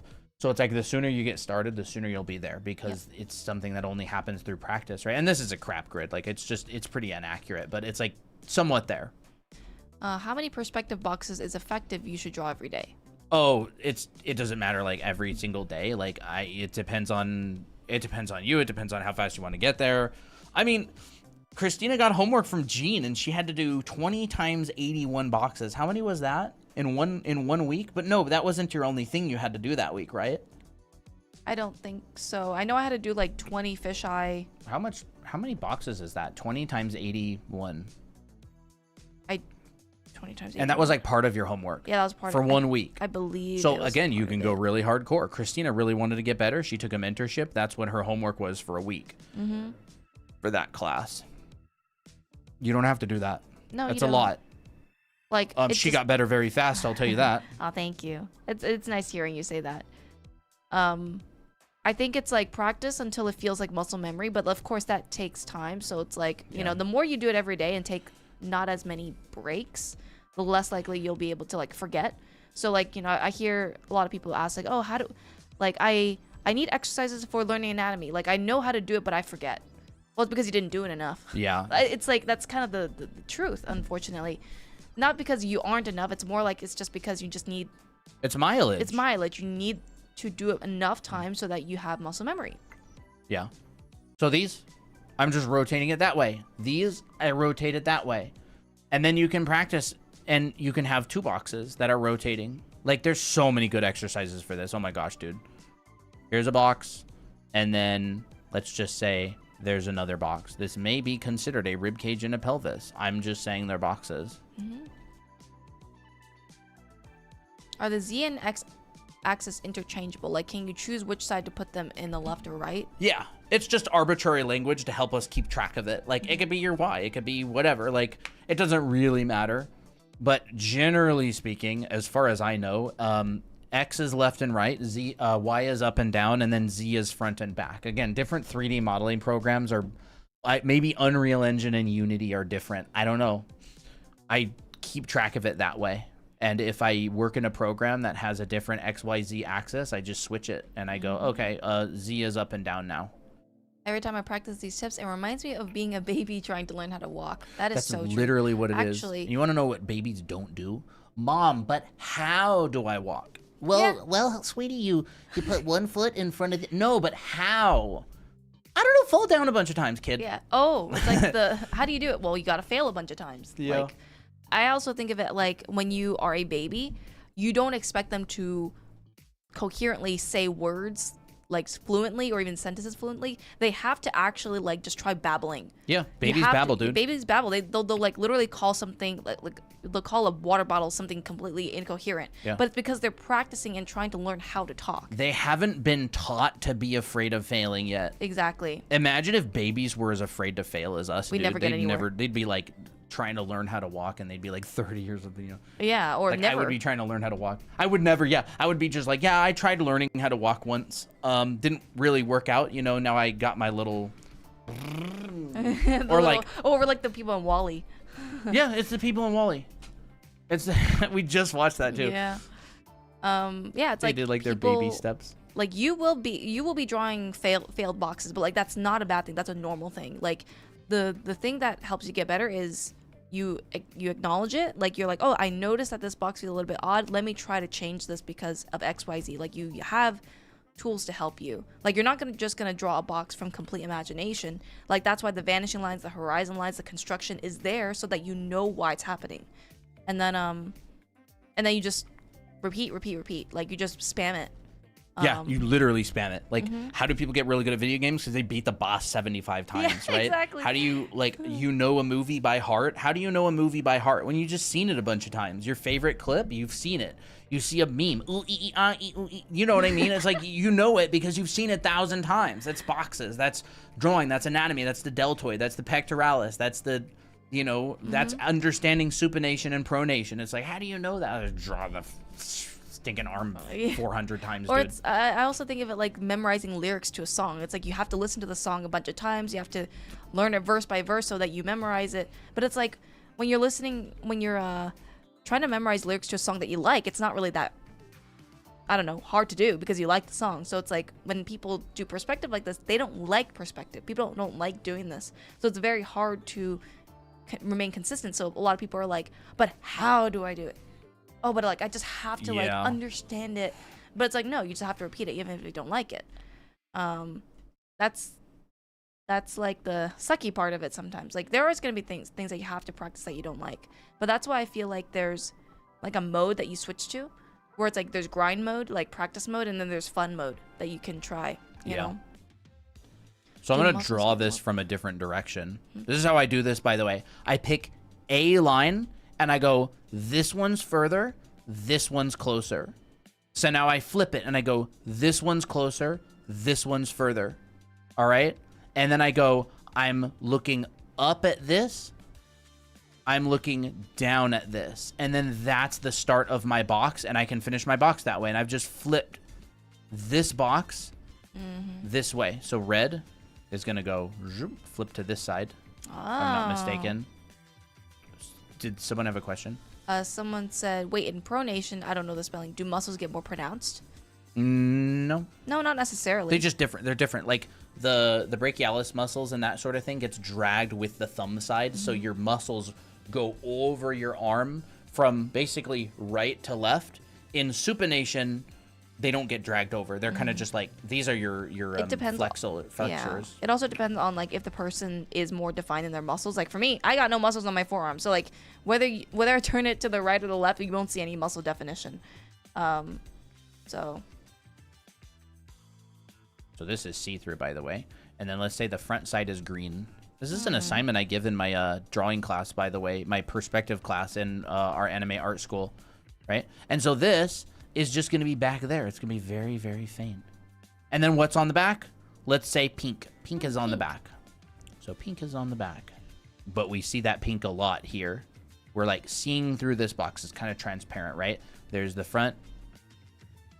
So like we're just kind of trying to visualize rotating these things. I can't picture this in my head very well. I have to go logic myself through it and go, if I want to draw this box from the other side, what do I logically have to do? Well, this would be closer to me and this would be further from me. And then I go, this is closer, this is further. This angle will be like the opposite. So here's the center line of my back. There's the center line of my back. And now once I have this, I actually like have something to work with now, right? I'm like, okay, this is the front, this is the back, okay? And so I go, well, now what? Okay, so let's see. So the box is tilted. It's going to be inverse, so it's kind of going to be like that.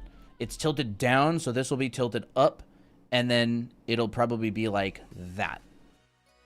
Except it's going to be tilted like this and pointing down most likely. So I'll kind of like make a guess. I'm not very good at visualizing this stuff a lot, so like I kind of have to make a guess. So So this is up, this is down. Right is up, left is down. Let's put left up. And right down. Like, let's see if that And notice feels right. I that like he's doing color code basically it. like one side at a time. Yeah. Okay, so this is that. So this is A. And then it goes to the other side. Let's see, yellow, yellow. Yellow is the low side. Yellow is the low side. Okay, so yellow is the low side. Yellow is the low side. And then it's like, this A is close to me. Did you want to move that over a little bit? And yeah, I can do that. And B is further from me. A is close to me and B is further from me. So maybe that's not actually right. Maybe it's like, maybe I would actually see this. Like,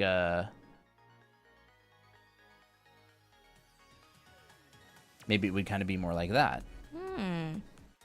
And once you're warmed up, like, this stuff gets a lot easier. Like, maybe it's kind of more like that. I tilted it a little bit too much, but it is like, let's see if is it in the right direction. Okay, A and B. I'm not going to be able to see yellow side. Okay, so I think that's about right. I've rotated it a little bit too much forward, but I've got the right orientation. So let's just fix this. See a little bit less of the bottom. There we go. So we've drawn it from the back, and I couldn't visualize it, so I had to logic my way through it. Here's the back. Okay, and then we'll go yellow and yellow. So yellow side is back there. Yellow side's right here. And then the other side we'll do, oh crap, I did red. We'll make this pink instead. How about that? Okay, so this is, the back is pink. The back is pink. This side is red. This side is red. Yeah. So if I'm behind this, I would be able to see the red side, but I wouldn't be able to see the yellow side. So I can see the red side. I can't see the yellow side. I think that's about right. And then this is facing there. This is facing there. So like, I'll imagine rotating things, and this is just an exercise to do. And like, I'm more of a logical person than an intuitive person. So I have to think my way through it a lot of the time. There's nothing wrong with doing this, right? It's like, here's the head. Here's the head. Like, I don't know. Do these live streams stay uploaded afterwards? Yep. So we're like kind of drawing out a little bit of a body at a different angle. And that's another exercise. So we've got this exercise here. We've got this exercise here. We've got this. That's not really an exercise so much, but like, you know, breaking down things into simple forms. This is what I do in my sketchbook in order to get better. And then, you know, it allows you to eventually do stuff like this. Like, I was having a good day when I was doing this. Like, I was warmed up. I could visualize it from different angles. I would start with one box. And it's actually much easier for me to draw something at a different angle than it is to draw it from the back and the front.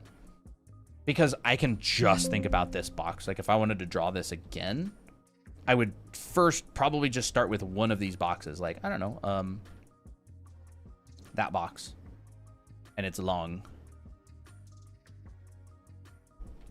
How do you turn a box into a human torso? Like that. You'd modify the boxes. We actually talked about that yesterday. Yeah, we talked about this a bit on stream yesterday, but you would modify it, right? You got a box. And you would go, well, this is round. Right? Or, well, this comes out. You're definitely better at explaining this than I am. But like, let's go into a cylinder, into a muscle, right? Like, here's a cylinder. You squeeze and pull the cylinder. There's like a muscle, right? A vase, right? A box can be rounded. Here's a box. And you're like, okay, let's round this off. Let's round this off, because the body's not really a box. It's like a morphed box, right? Like, here's the neck hole. Yeah, that's perfect. Right? Here's the center line of the chest. Here's the pectoralis. Like, maybe like this. Here's the rib and the rib. Right? Here's the neck. Here's the trapezius. Here's the clavicle. Like, you're turning these things Organic, you're kind of using the box either as a perspective grid or a starting point. You know, you could draw a box, and you're doing modifications to it. You're going like, okay, I'll take this edge, and I'll pull it out. Right? I'll take this, and I'll round it like that. And so you're modifying these things, and you learn the muscles and the forms of them. Right? And you go, okay, here's a cylinder for the arm. Deltoid wraps around that cylinder, traps back here. How can you practice perspective with boxes? Is it the same when rotating / moving the box? I don't really understand that question. What do you mean by that? Like, because you are practicing perspective with boxes. Like, you're just drawing boxes in different angles. You're constructing the scene with horizon line and all the stuff that we've been talking about throughout the stream. That's how you would practice it. If that makes sense. That's like organic boxes, like pelvis. A lot of people break the pelvis into a box like this. Some people will break the pelvis into a box that's like this, right? They make it much smaller and they do something like that. Other people will break the pelvis into a box that's much, much shorter. It's just a representation of space. It's not really the pelvis. Like, the pelvis is not a box. They're just using a box to kind of visually put something down, like what I was talking about earlier. It's like I kind of have to visually see stuff in order to go, okay, where am I at? Like, where am I at here? Does this feel right? Because things can be adjusted. It's so easy to adjust things. Like, well, something's too long. It's just like, okay, bet. Okay.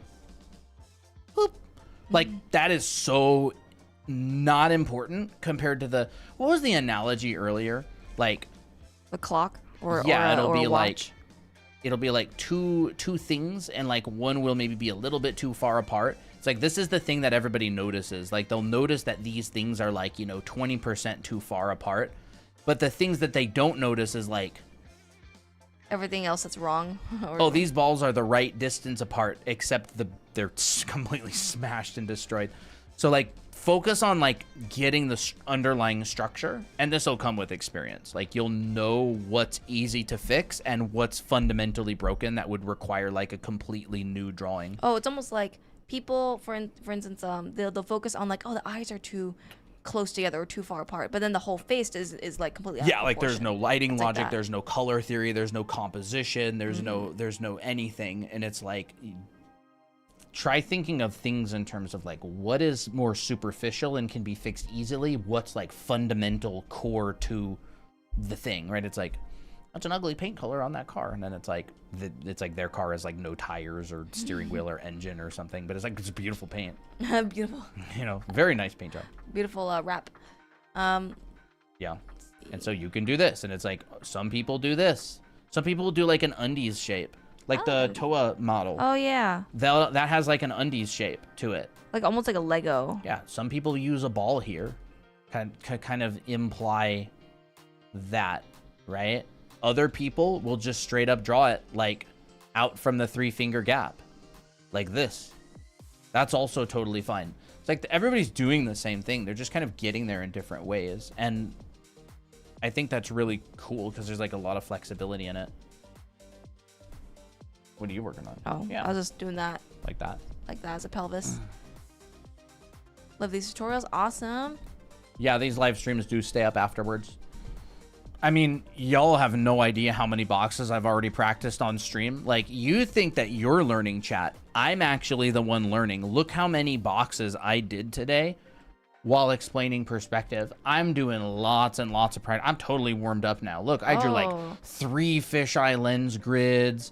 I did like this weird thing. I don't know what that is, right? Like, chat thinks they're the one learning. I'm actually the one learning. That's why I come here and teach so much. I get free practice all the time, and everyone's happy.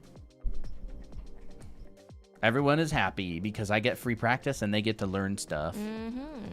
There's Abby. Abby. She's so cute. I love her so much.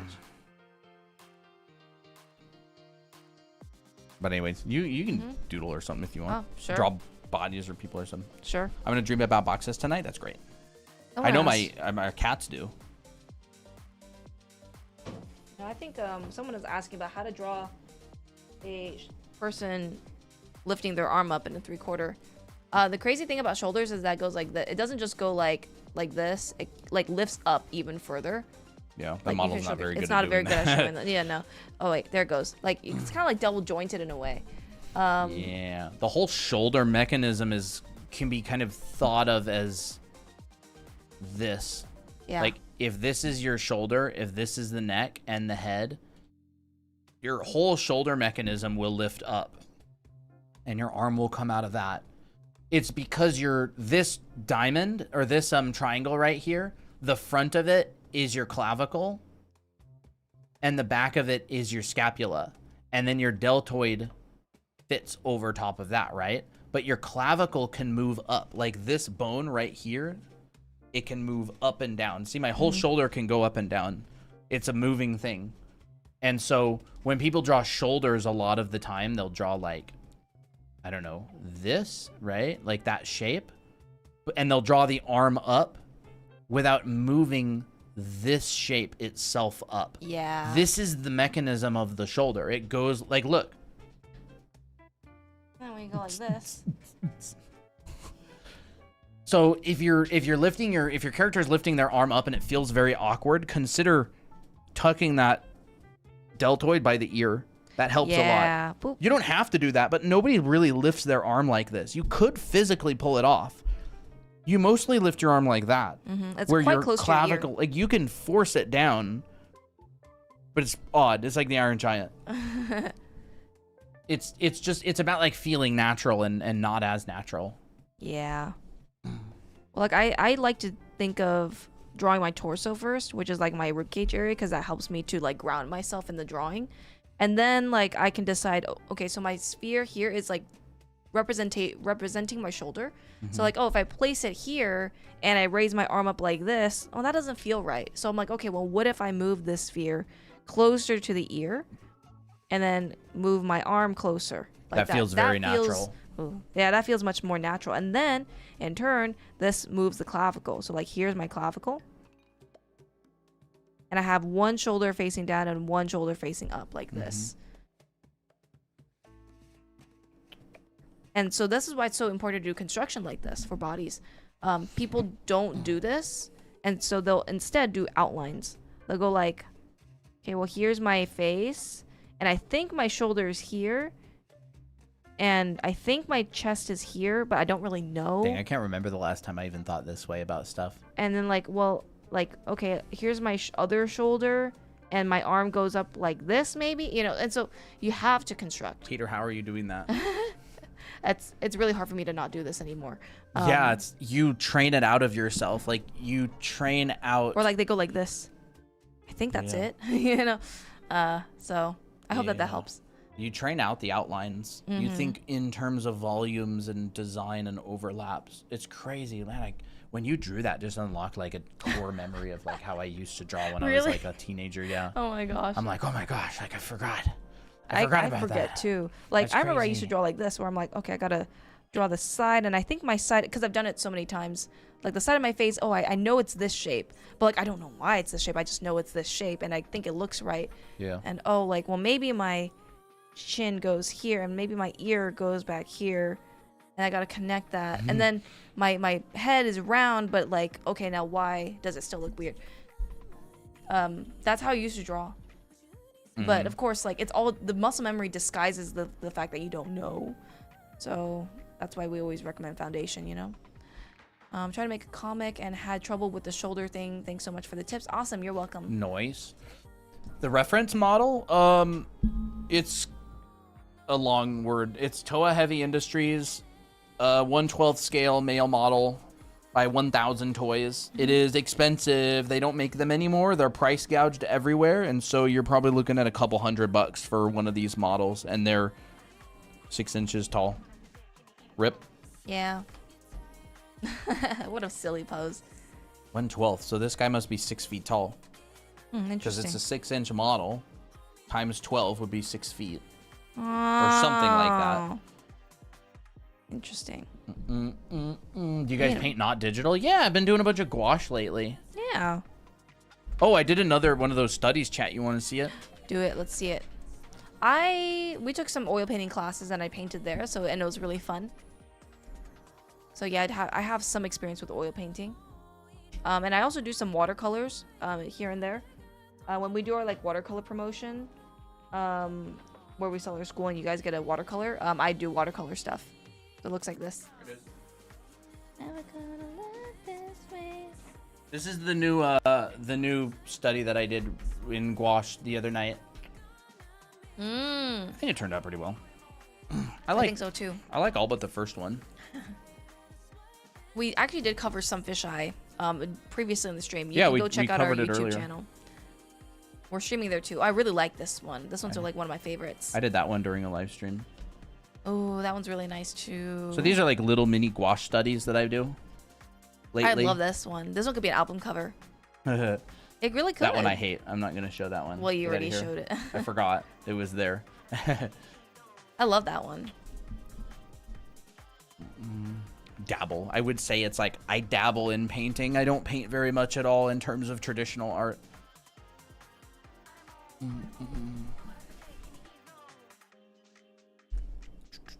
Gouache is so hard. I tried to, but can't control. I find gouache. Well, I mean, I painted for a living for like 10 years digitally, so like I'm pretty used to painting. But I like to think of gouache as like I'm drawing with shapes. Like I'm drawing with colored shapes. Like I'll have my flat brush and I'll go brush stroke. You know, whatever. Maybe something along the lines of, if I've got my painting, it's very opaque, I'll go whatever. I got like my flat brush, right? And it's like my gouache is like, okay, I see a shape here and I see a shape there, and I'll fill in this area like that. Thinking and very graphically. Yeah, like I think very graphically, and then I'll come in with my other color again and go, okay, this shape is like that, this shape is like that, this shape is like that. Not that I'm painting anything right now, but it's the same way that I would paint digitally. It's just I'm thinking in terms of graphical shapes of things. When will you guys talk about colors again? Maybe a stream soon. I do like those. I like those. love color theory. We just did a stream relatively recently about colors. Crap, wrong one. Actually, that was another one that was on colors. Color lessons and palettes. We did a lot of color lesson stuff not too long ago. This one where we talked about some still life stuff and color temperature and keying and gamut masks and cool and warm and all that kind of stuff. That stream was from a while ago. This was a while ago. We're really due to do another one of these, but yeah. This one was from a couple of days ago. We actually talked a lot of good stuff in this one. I think it's titled like color or something. There's definitely color in the title. I get trouble with how much water I should use in gouache. I use pretty little. It depends on how strong you want the color to be. I'll just like dip just the tip of my brush in gouache or in the water, and I'll like, I'll use it to mix the colors on my palette. I don't use them like straight out of the tube unless I'm like using like some color that I want to be but completely opaque straight out of the tube. That just comes with the practice. I would do 10 paintings and focus on that for all 10 paintings. That's what I've been doing lately, is like these, I don't know, 5 or 6 paintings. Like this was my first gouache study where I hadn't ever used it before. And I was just trying to remake that cloud drawing that I did digitally. And I was trying to capture, I didn't match these values. This orange is too dark. These are supposed to be the same value. So I was like, oh, interesting. And you were just testing out the medium. Yeah. I mean, I did oil painting last year. It's not like it's crazy different.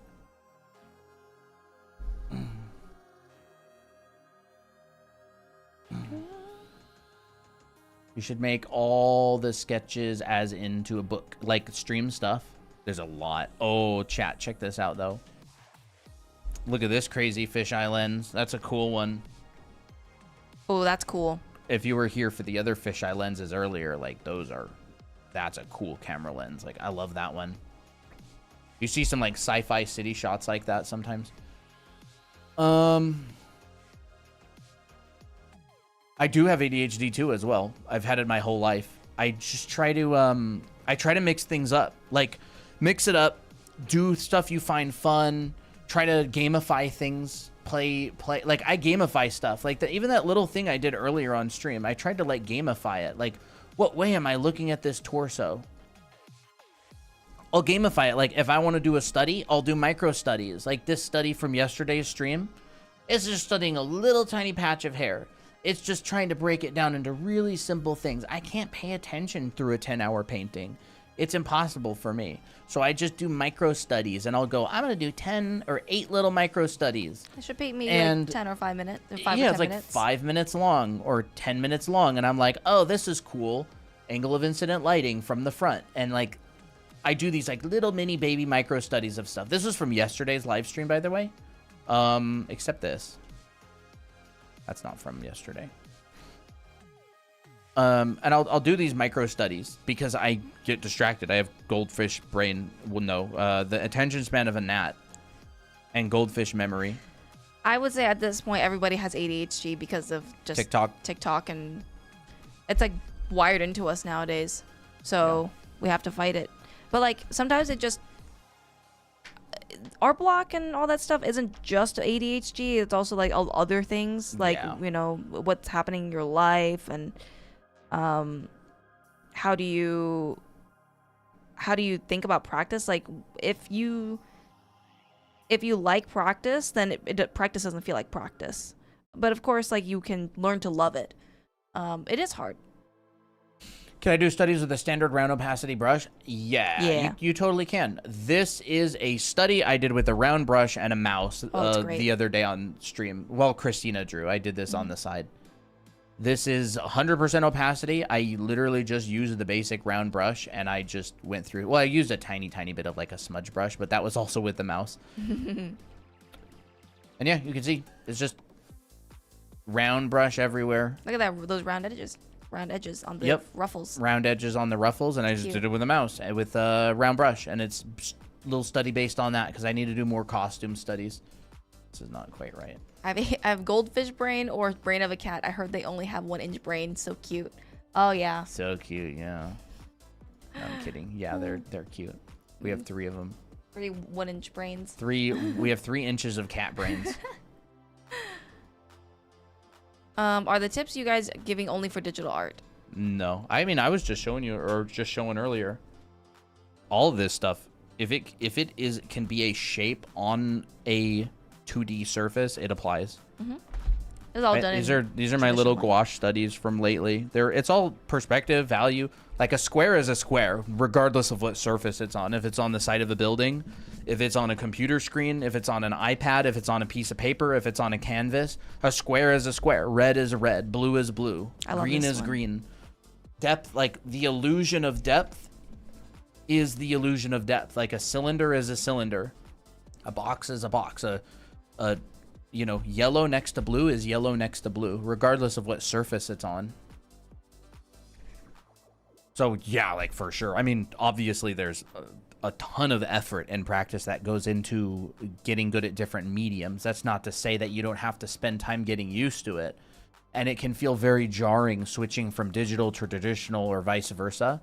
But the fundamentals are universal. I mean, Andrew Loomis talked about it in his book, Creative Illustration, many decades ago. He has like a whole blurb about it. It's just getting used to the medium. Yeah.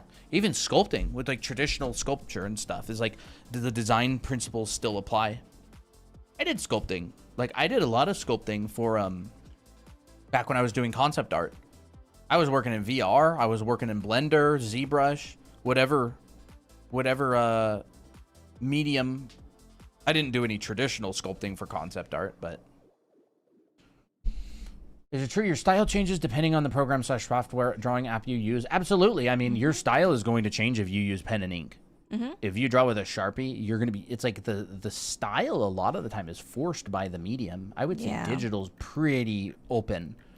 But like if you're oil painting, your style is going to change. Like if you're doing watercolor versus oils, oh my gosh, dude, your style is going to change. Well, you're not going to use the same techniques Yeah. for the different mediums. Yeah, that's exactly it. Like mediums require different techniques to create similar effects. So, oh my gosh, yeah.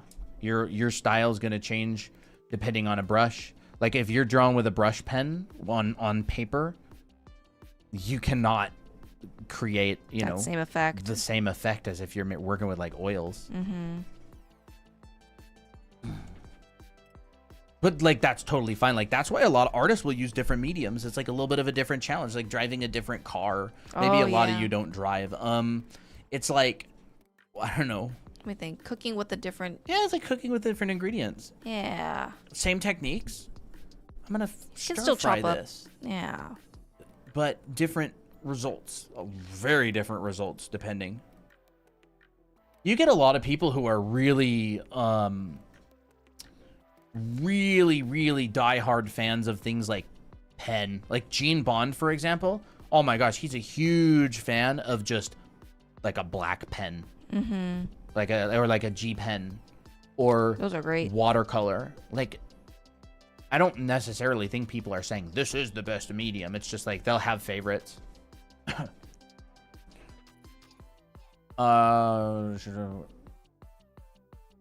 When I practice drawing, should I draw them big? Try both. See which one you like best. It's gonna change over time. I once heard someone recommend the book Anatomy for Sculptors to Study Anatomy. It's a great book. Really, really good. We have it. I've studied it a lot. It focuses a lot on understanding the body in terms of its primitive, like, three-dimensional forms. Like a lot. And how to simplify the muscles in those three-dimensional forms. Yeah. I really like it. It's really helpful. Yeah. No element's the best. It's on the bender. Funny. Y'all hear about the Avatar Lake? Crazy, huh? Dang, that's crazy. I was talking to my dad a while back. We were at dinner with my family, and I was telling him about like how you can pretty much say "dang, that's crazy" to anything, and then we just kept saying like "dang, that's crazy" to each other when we were talking. It's like we try to find any opportunity to say "dang, that's crazy." Yeah, it's like when you want to like end a conversation. Not that I'm trying to end a conversation here, but like people will be like, "Oh, like, you know, oh yeah, blah blah blah blah blah," and you're like, "Dang, that's crazy." Like when you're on your third "that's crazy," and they still keep talking. Like I think I saw a meme about that. It's pretty funny. I watched it 3 times. Is good. I haven't watched it. How do I exactly use an anatomy book? Do I just copy the illustrations? You can definitely do that. Yeah, I mean, I feel like I would. More than anything, like anatomy, right? I'm talking like morpho or like Bridgman, like anatomy, like not like a figure drawing book. Yeah, like you can, the repetition is what teaches you the anatomy. If you draw a deltoid 100 times, you better believe you're going to know what a deltoid looks like. If I were to like study a book on anatomy, I would have a prior knowledge of like, oh, I know how to construct a body. And if I see it in an illustration, then I'm like, okay, I'm going to practice this by copying this image, but I'm going to construct first. Rather than try to go line by line, I would construct and then copy, you know, stuff like that. Anatomy is not going to get you good at drawing good looking people though. Like those are figure drawing skills. Like drawing a good looking person comes a lot more than from the figure drawing skills than the anatomy knowledge. Like you can know, like, I mean, that's why doctors aren't amazing artists, because knowing anatomy does not give you the ability to draw phenomenal people. Like, you should probably know some anatomy, you know, again, don't take it to the opposite extreme, which is, so you don't need any anatomy. Yeah. Like, okay, we have nuance, chat. There's a thing called nuance, exactly. Like, figure drawing, understanding, posing, three-dimensional volumes, proportion is going to be much, much, much more contributive to good-looking people drawings than anatomical knowledge about the muscles and bones of the body. You use the muscles and bones of the body as a cherry on top of your figure drawing skills. Yeah. Like character artists that design for games, they're not like super crazy anatomy buffs a lot of the time. Like they know basic anatomy, you know, the front torso, back torso, the arms, the flexors, extensors, like they have a general understanding of that stuff. You know, actually, but they're not like doctor. No. Anatomists.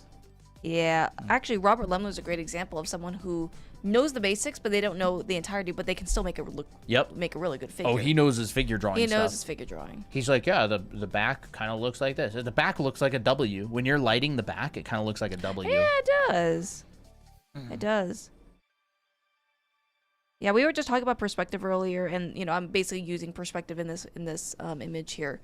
And then I'm not using a lot of anatomy, but I'm using a lot of form. And so that's really important for one of the fundamentals to draw anything. Yeah. We are actually holding a perspective live class soon, so you can check this out if you're interested. This is like a Zoom class where we meet with a group of people and we critique your artwork and give you lessons. So yeah, if you've been wanting to learn how to draw perspective, check it out. I feel like I'm pretty good at copying other art I see. Is that bad? Will it affect how I learn art? I know I'm off topic from perspective, my bad. It's all good. It depends on how you're copying. Like, are you copying to understand? Like, and it's totally fine to be, like, we all have a copying phase. That is totally fine. It just, I wouldn't copy just to, how do I say this? You are going to be having a phase where you copy just to copy because you're like trying to challenge yourself with like making the marks and trying to make it look exactly like it. That is totally fine.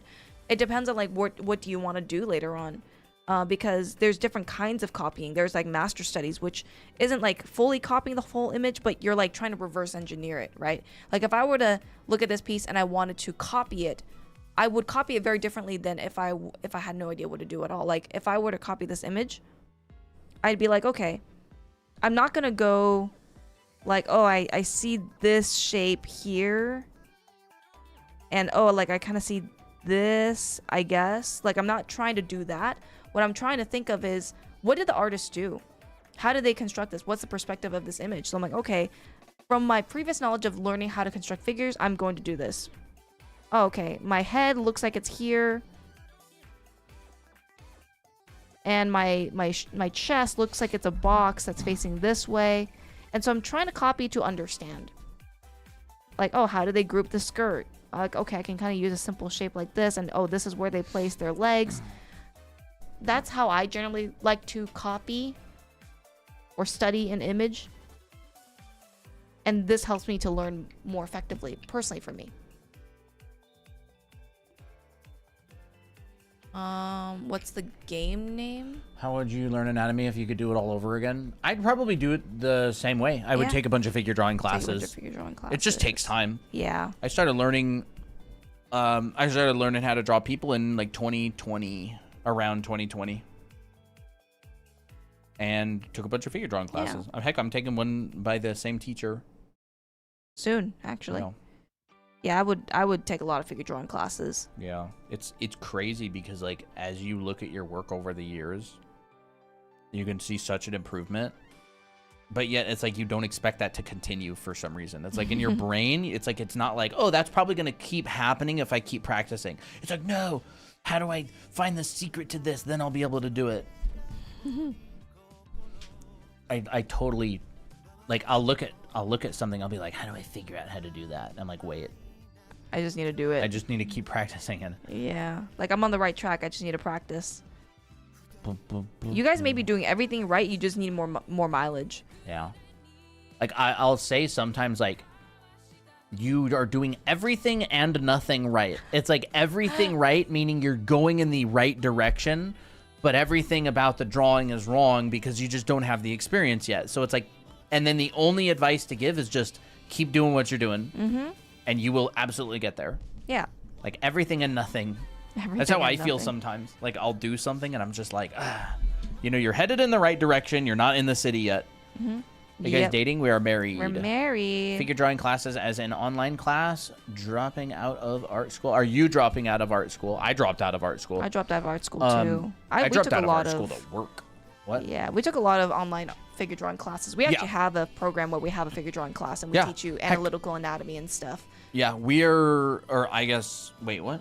Oh, yeah, that's in anime art school. Yeah, we have a figure drawing class there. And I'm running a perspective class in the summer. Yep. In June. This is it. But, yeah, I'm taking a figure drawing class by Will Weston in the summer. We're going to be teaching and taking classes. This is my last semester, but I'm not really learning anything SCAD. Oh, really? What are you studying?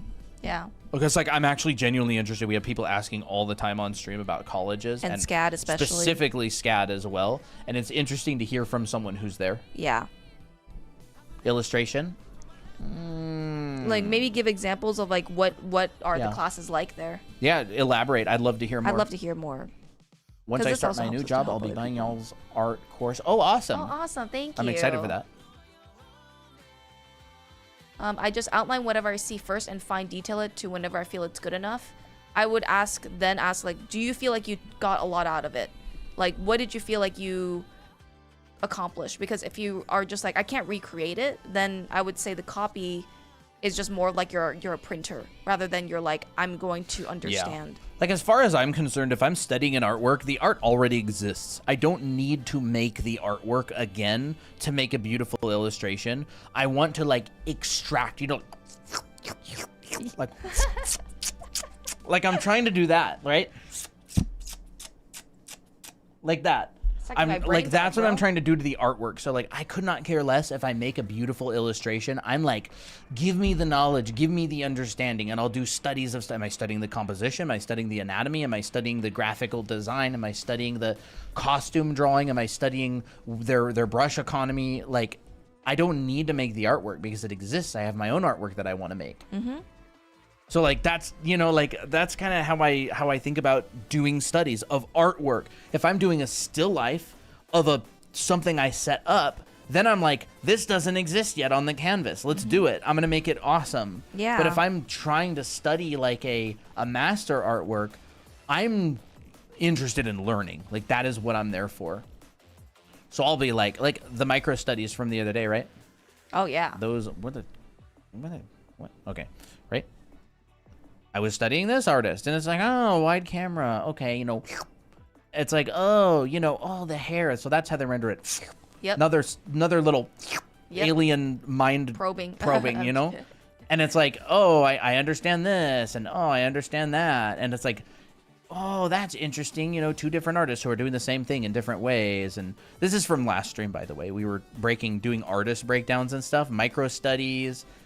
I love that term, dude. I love it. But it's all projects but without any learning, like building something without blueprints. I know that there's a previous comment about the SCAD classes. Oh yeah, I wanted runner. Yeah. Give me a bit to type. I'm in my first year. It is basically about fundamentals. However, it's all projects but without any learning, like building something without blueprints. Okay, it's similar. I took kind of similar classes to that in Art Center. What does your curriculum look like for the next couple of years? Like, what do they have? What classes are lined up? Like I was thinking that I can learn different types of body anatomy by looking at other art of anatomy and copying it until I can draw it from my head. Is that a way I can learn it? I would highly recommend learning a process. It's all projects without any learning, like building something without blueprints. Missed a comment about grouping all majors together. I don't think it showed up for us. Yeah, no, I don't think I've seen. Figure drawing classes as, oh, no, yeah, that's it. Maybe your comment got like TikTok censored or something. I don't know why. Do you have any artists you'd recommend? Is that the question you read? No. Do you have any artists you'd recommend to study illustrations and backgrounds? Yeah, your favorite ones. Yeah, your favorite ones. You're going to be inspired by your own people, your own artists, and I like breaking down artists that I love. Like, I love Yu Ming Lee's work, you know? I love Craig Mullins' stuff. Like, I was really inspired by concept artists back in the day. Like, my teacher, Fang, I was super inspired by his work. So, like, I would study that kind of stuff. But that's not necessarily who you should study.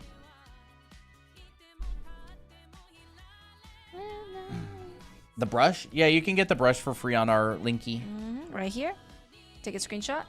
They grouped all majors together, like acting, film, fashion, and equestrian. I can't read that word for some reason. In one drawing class. Interesting. I don't really know what that. Everything is watered down. Not specific assignments. Yeah. I mean, for me, like, the whole thing about college is, like, I've always viewed college as not done for me.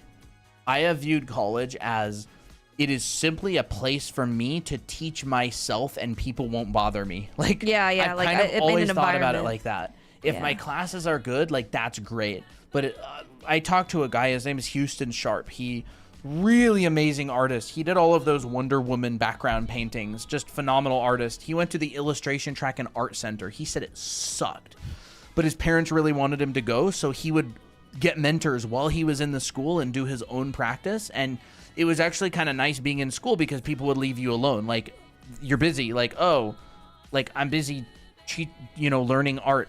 Like, your friends don't call to hang out because you're busy learning art, and they won't. Or you have an excuse, like, oh, I got stuff to do. I got homework. class stuff. You drew for a form for 5 minutes. Bam, one project. Interesting. Interesting. Yeah, like, there's... Like, not enough practice, I should say. Like, not Yeah, enough it exercises, is interesting. seems. I find it really weird. You know what I find crazy is that in a single college, the difference between the quality of different tracks can be insane. Yeah. Like, industrial illustration design. versus entertainment design at Art Center. It's like a lot of people hate illustration and think it's super boring and not good. And it's like, oh my gosh, my teachers suck. And then you go to like a different track in the same college and it's just like, holy crap, my teacher's so good. What the heck? Yeah. Like, yeah. I'm What do actually you- wish. Yeah. I wish I took Christian Acorda's class as well in Art Center. That would have been really cool to have him Yeah. there. Well, yeah, Toby had him. Yeah. He's got great stuff. Everyone was so confused. What are your goals? Like, what do you want to do? Like, I mean, you're taking illustration, but like, what type of illustration do you want to do professionally if that's what you want to do?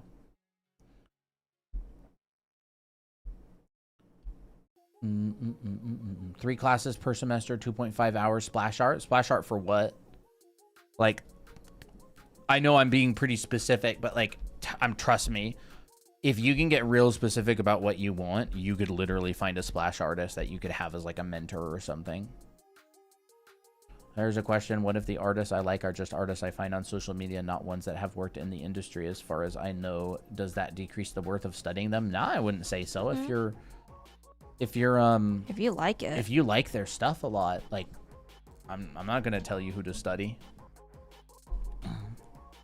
It's just, if you're studying an artist who's not at the level of where you want to get to, they're not gonna bring you to the level you want to get to. So, like, I don't know, like, I've noticed for me personally that as I've gotten better over the year, my favorite artists have changed. Like, they've changed, and I'll look at some work from like an artist that I used to really like, and I'll be like, they're okay. Like, their work is like, yeah, they're professional, but they're not my favorite artist. And that's totally normal. Like, you know, you become a race car driver, and your favorite race car drivers, you're like, I guess they're not as fast as these ones. Dang, you know, that's going to happen. It's natural. Your favorite scientists are going to change. You're like, dang, that paper that scientist I used to really like wrote, I don't know about that. But this guy, this girl, dang, dude. That was a great study. Well, your taste will change as well, and the better you get the fundamentals, it's basically bound to happen. Yeah. Video games, Riot, Blizzard, basically. Yeah, you could. Like, I mean, if my goal was to become a splash artist, right, I would grind out Foundation and I would go talk to splash artists. I would go to Lightbox. Are you going to Lightbox? Because there's going to be splash artists walking around there, I guarantee you. Talk to them, ask them what they recommend, show them your portfolio, say, like, there are so many classes online these days. There are so many classes everywhere.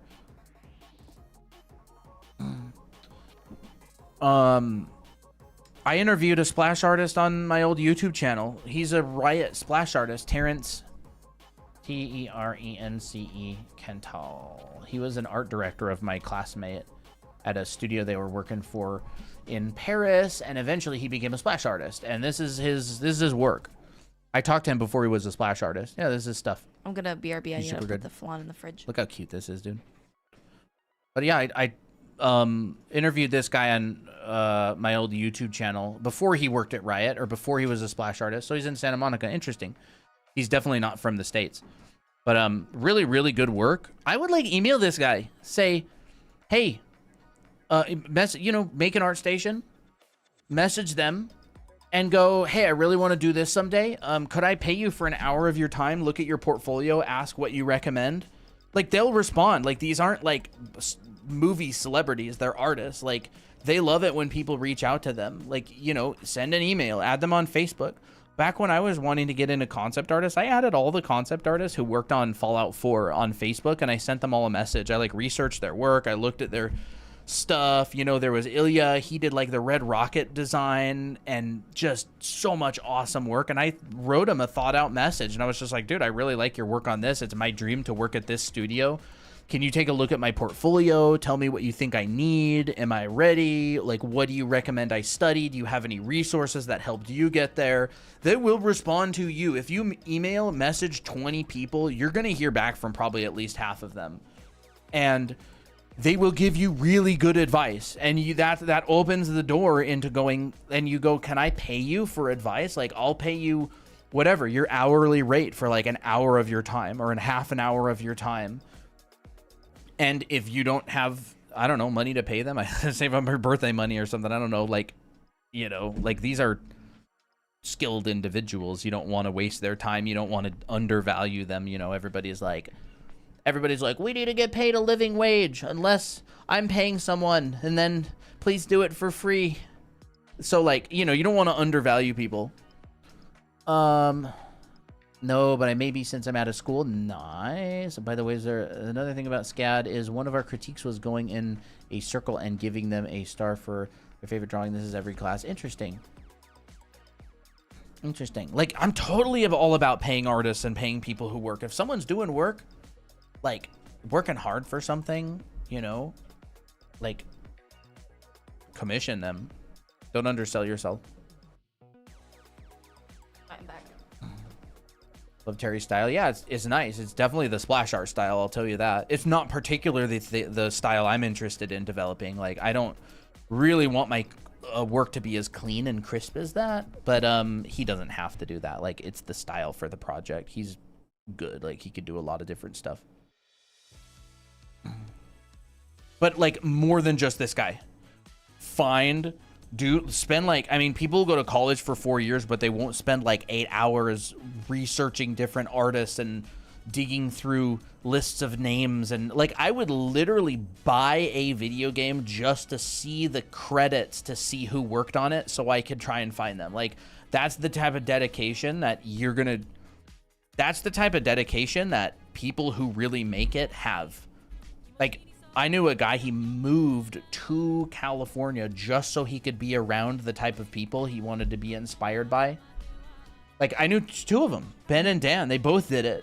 They're like, he's like, dang, I live in Louisiana, and they went Alpha Wolf. There's no industry here. Like, if you're serious about making a career out of something, people will spend hundreds of thousands of dollars getting a degree for something, but they won't, like, send 2 emails, or they won't, like, save up money to take a plane flight to go to an event. Yeah. You know, what's that? I feel like it's just because it's unknown. Yeah. And it's like, are you willing to gamble that, you know, in a way? Yeah, like, you're gonna have to be willing to lose some money sometimes, because a lot of the time you won't, and it'll be 100 times more worth it. That's this thing that happens all the time. Like, you'll spend some money on this, some money on that, some money on that, and then you'll spend some money on something, and it'll be like 1,000 times more valuable to you than what you spent on it. And it makes up for everything else combined. Well, it's almost and you'll like, end up becoming best friends with like a person who really, really helps you or something. Well, I also like to think like you get what you pay for. If you try to get everything for free, like, it's kind of a hit or a miss. And I'm not even talking about, I'm talking about like going to an event. Like, everything costs money, right? Yeah. You want to drive somewhere, gas. Yeah. You want to attend an event, tickets. You want to, like, I'm talking about like that kind of money, yeah. right?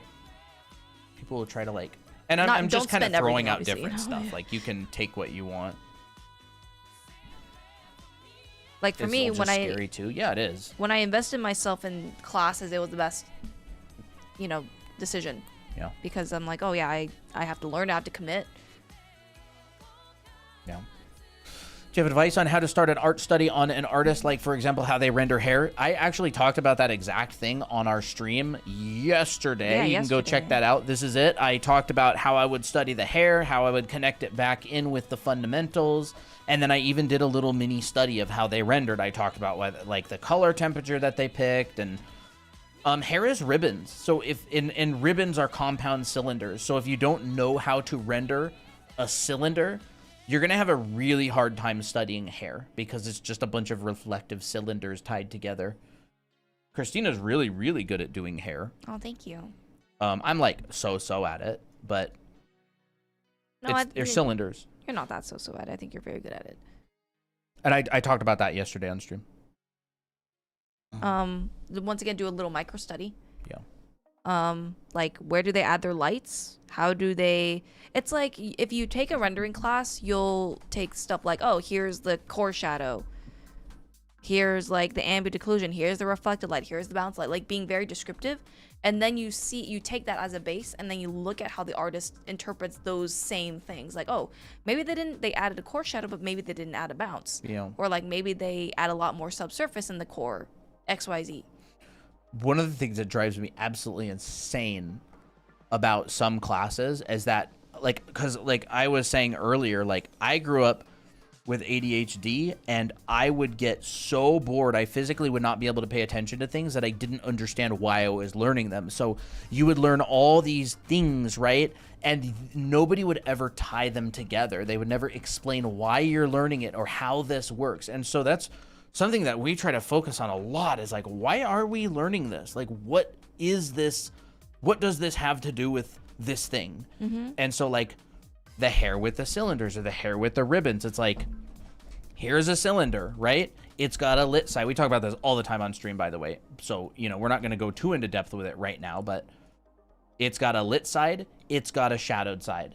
If it's reflective, it's got a highlight. It might get some bounce light, right? It's maybe got a turning edge, which kind of acts like another side of the box to help pull it around. This turning edge in real life could show up as the Fresnel effect if it's a reflective object. It could be a photographer who's decided to put another light there in order to bounce that edge out. And then you take all of those core principles and you apply them to hair, and then you see how other artists do it. You go and you see how other artists do it. So what you do is you learn the language, right? You learn the language. What is a core? What is a cast? What is a specular highlight? What is bounce light? That's the language. And then you see how other people speak the language by studying them. So what everybody skips is the part where you learn the language. And then they go and they do these studies that are like very surface level. Like, they're not looking deeper than the outside. And so they're not looking beyond, like, oh, well, I guess they add some sparkles here. Yeah. And so, like, it's not like you won't learn anything without this. It's just much less effective. Like, that's the foundation part, right? So if you go to a school that teaches foundation, or if you take classes that teach foundation, now for the rest of your life, you speak the same language as these artists. You go, oh my gosh, there's specular highlight. That's so interesting. Or, oh, there's cool light coming in from here. This is a warm highlight. There's some warm bounce. That's cool. Like, and you'll see all these different ways that artists speak the same language and mix it up. Like, wow, they left out this. That's interesting. Oh, they included that. Where's that anime girl thigh we were talking about, dude? I don't even remember where it was. We found like a 6-layered anime girl thigh earlier the other day. It's in a different file. Yeah, it was probably in a different file or something. But oh no, it's in a different layer. Yeah, let's group. You have no idea what I'm talking about. Anybody who's new, here it is. 6-layered anime girl thigh. I don't remember if it was 6. It might have been more. It's probably 6. We've got 1, 2, 3, 4, 5, 6, 7, 8 layers to this thigh. Juicy, very round thigh. What is the language that this artist is speaking? Well, here's like a rim light. You know, here's the shadowed side. So this is the lit side. This is the shadowed side. So they've gone, my lit side is overexposed. My shadowed side has a lot of layers to it. We've got the shadow. We've got another reflection of some light coming in here, like a highlight almost. We've got that shadowed side again. We've got the core, like this almost to me seems like a core, or maybe it's more of like a reflection of what's down here. This looks like bounce light to me. This looks like another nice dark area. This is like another little light that they've kind of added here to pop out the rump. You know. And then you've got like a shadow down here. So it's like I would analyze this and I would compare it against my knowledge of how cylinders and reflectivity works. And look, we covered this on the stream the other day. You can go check it out. It's on our YouTube channel. It was just the other day, and we talked about this, and I'm talking about it again because I want to learn. But anyways, right, we talked about reflective objects, somewhat reflective objects, matte objects, and we went, how does this apply to what this artist has done? And then we kind of, you know, like the brain.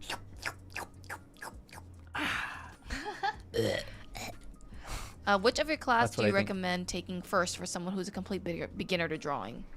Our anime art school, like we built it as a complete program. We built our anime art school to be basically as far as you can get with complete fundamentals within like a year. Yeah. We have a lot of classes in there, and it's all structured to take you from like the very beginning all the way to like you speak the language now. Are you going to be a pro by the time you get through it? No. But you'll be, number one, a heck of a lot better. And number two, you'll actually speak the language. So you'll know what the heck I'm talking about on stream when I'm talking about this. And here's the little anime girl thigh study that I did, right? And it's just like, okay, we got the lit side. We got the shadowed side. Our classes are basically there to show you what to do after. Like, we show you the process of how to construct a body, how to shade, how to color, how to paint backgrounds, and the process, so that like when you go off on your own and do your own personal work, like you know how to apply it. Yeah. That is what we teach. It's foundation. Yeah. So I mean, you can start off with the first class, which is like the heads and faces, if you want to do something kind of fun. Colton's dimensional drawing class is really, really good to start off if you want to like. Yeah, you could start with that one. You can start with that one because it's great for everything else. So. You know, but we planned our entire program to it kind of like in chronological order. Yeah, and we built it with beginners in mind. We built it with beginners and experienced artists in mind. It's never bad to go back to the fundamentals. I literally practice boxes to this day. I've been working for 10 years. Like it's something you can continually get better at. It's like there's no ceiling to it. If you practice it, you will continue to get better. You don't like get to a point where you're just like, I have nothing left to learn. Like I have tons to learn. That's why whenever someone says I mastered this, that's a red flag for me. Yeah. Because it's like a misunderstanding of what mastery is. Yeah. Like what do I do after I've mastered, I don't know, drawing eyes? It's like you keep I think it's like a misunderstanding of what mastery is, but you know what I mean? Yeah. I think when like artists get really like are a lot better and they get really good, they're like, man, there's so much to learn. Dude, there always is. Here's another micro study that I did, right? Here's what they did. Here's what I did. It's like a quick little mini study. It's like, oh, light and shadow side. The lights are overexposed. That's photography. Photography is like having to deal with exposure and what are you exposing to? That's like keying, right? Keying. Are you keying for the lights? Are you keying for the middle? Are you keying for the darks?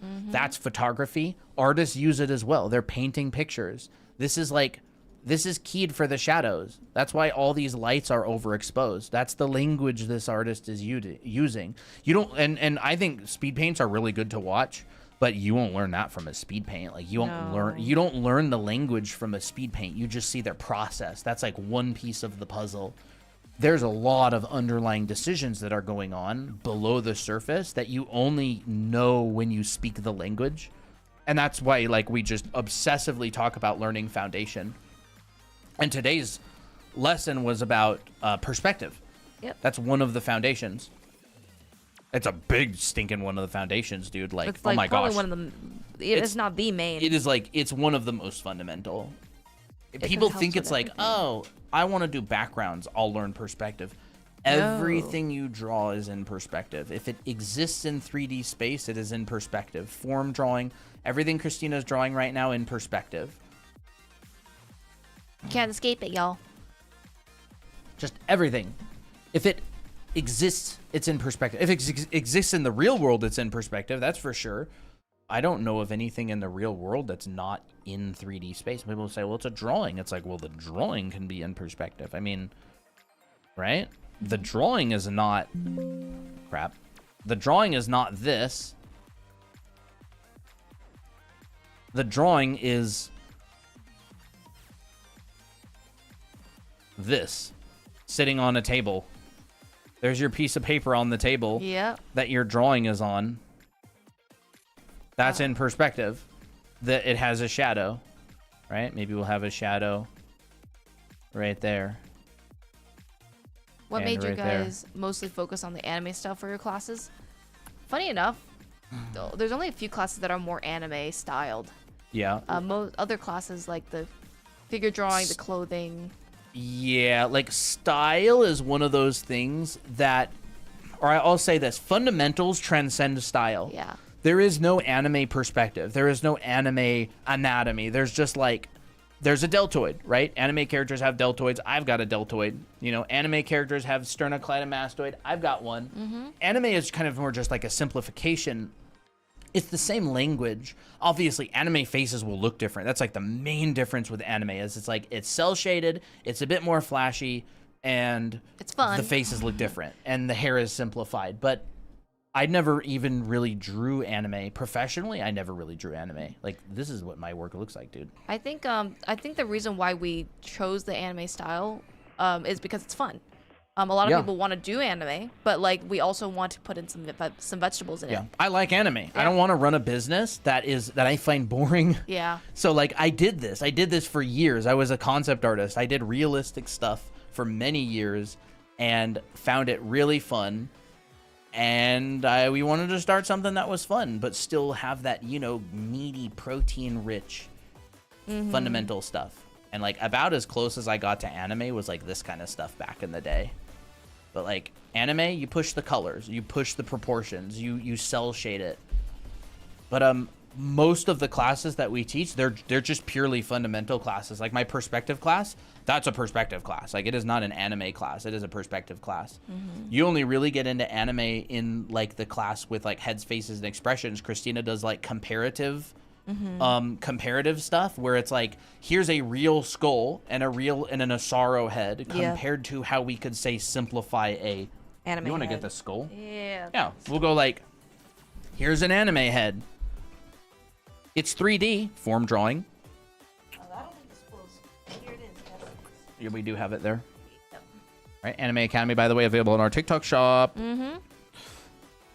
How do we compare that? It's His funny. jaw. To this? What are the differences? What are the similarities? Well, they're both 3D objects. I can hold it in my hand, so obviously there's going to be perspective involved. Like, where's the side of the head? Where's the front of the head? Where's the cheekbone, the brow ridge? And you, like, compare this to your anime head, and you're like, oh, they're all the same. You're just morphing the shapes a little bit more. I find it cool. I think anime and animation is cool. I think it's one of the coolest and best storytelling mediums out there. Like, look at Ghibli, like studio, or like the Miyazaki stuff, or any of the anime things. Like I am a really big fan of like 90s anime, like the Oh, so really good. grungy Ghost in the Shell, Akira from like the 80s.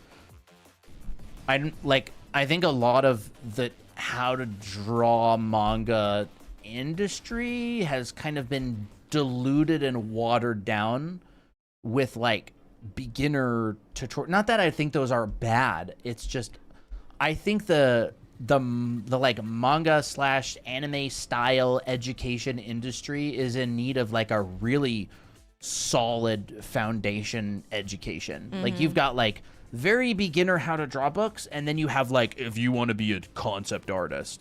I don't see a lot in the middle, but like you look at someone like Miyazaki and you're like, this guy's good. This guy's better than most people working in like the movie and game industry. Like these people are insanely good. Or it's like really, really niche, like, tips that is not really, like, fundamental.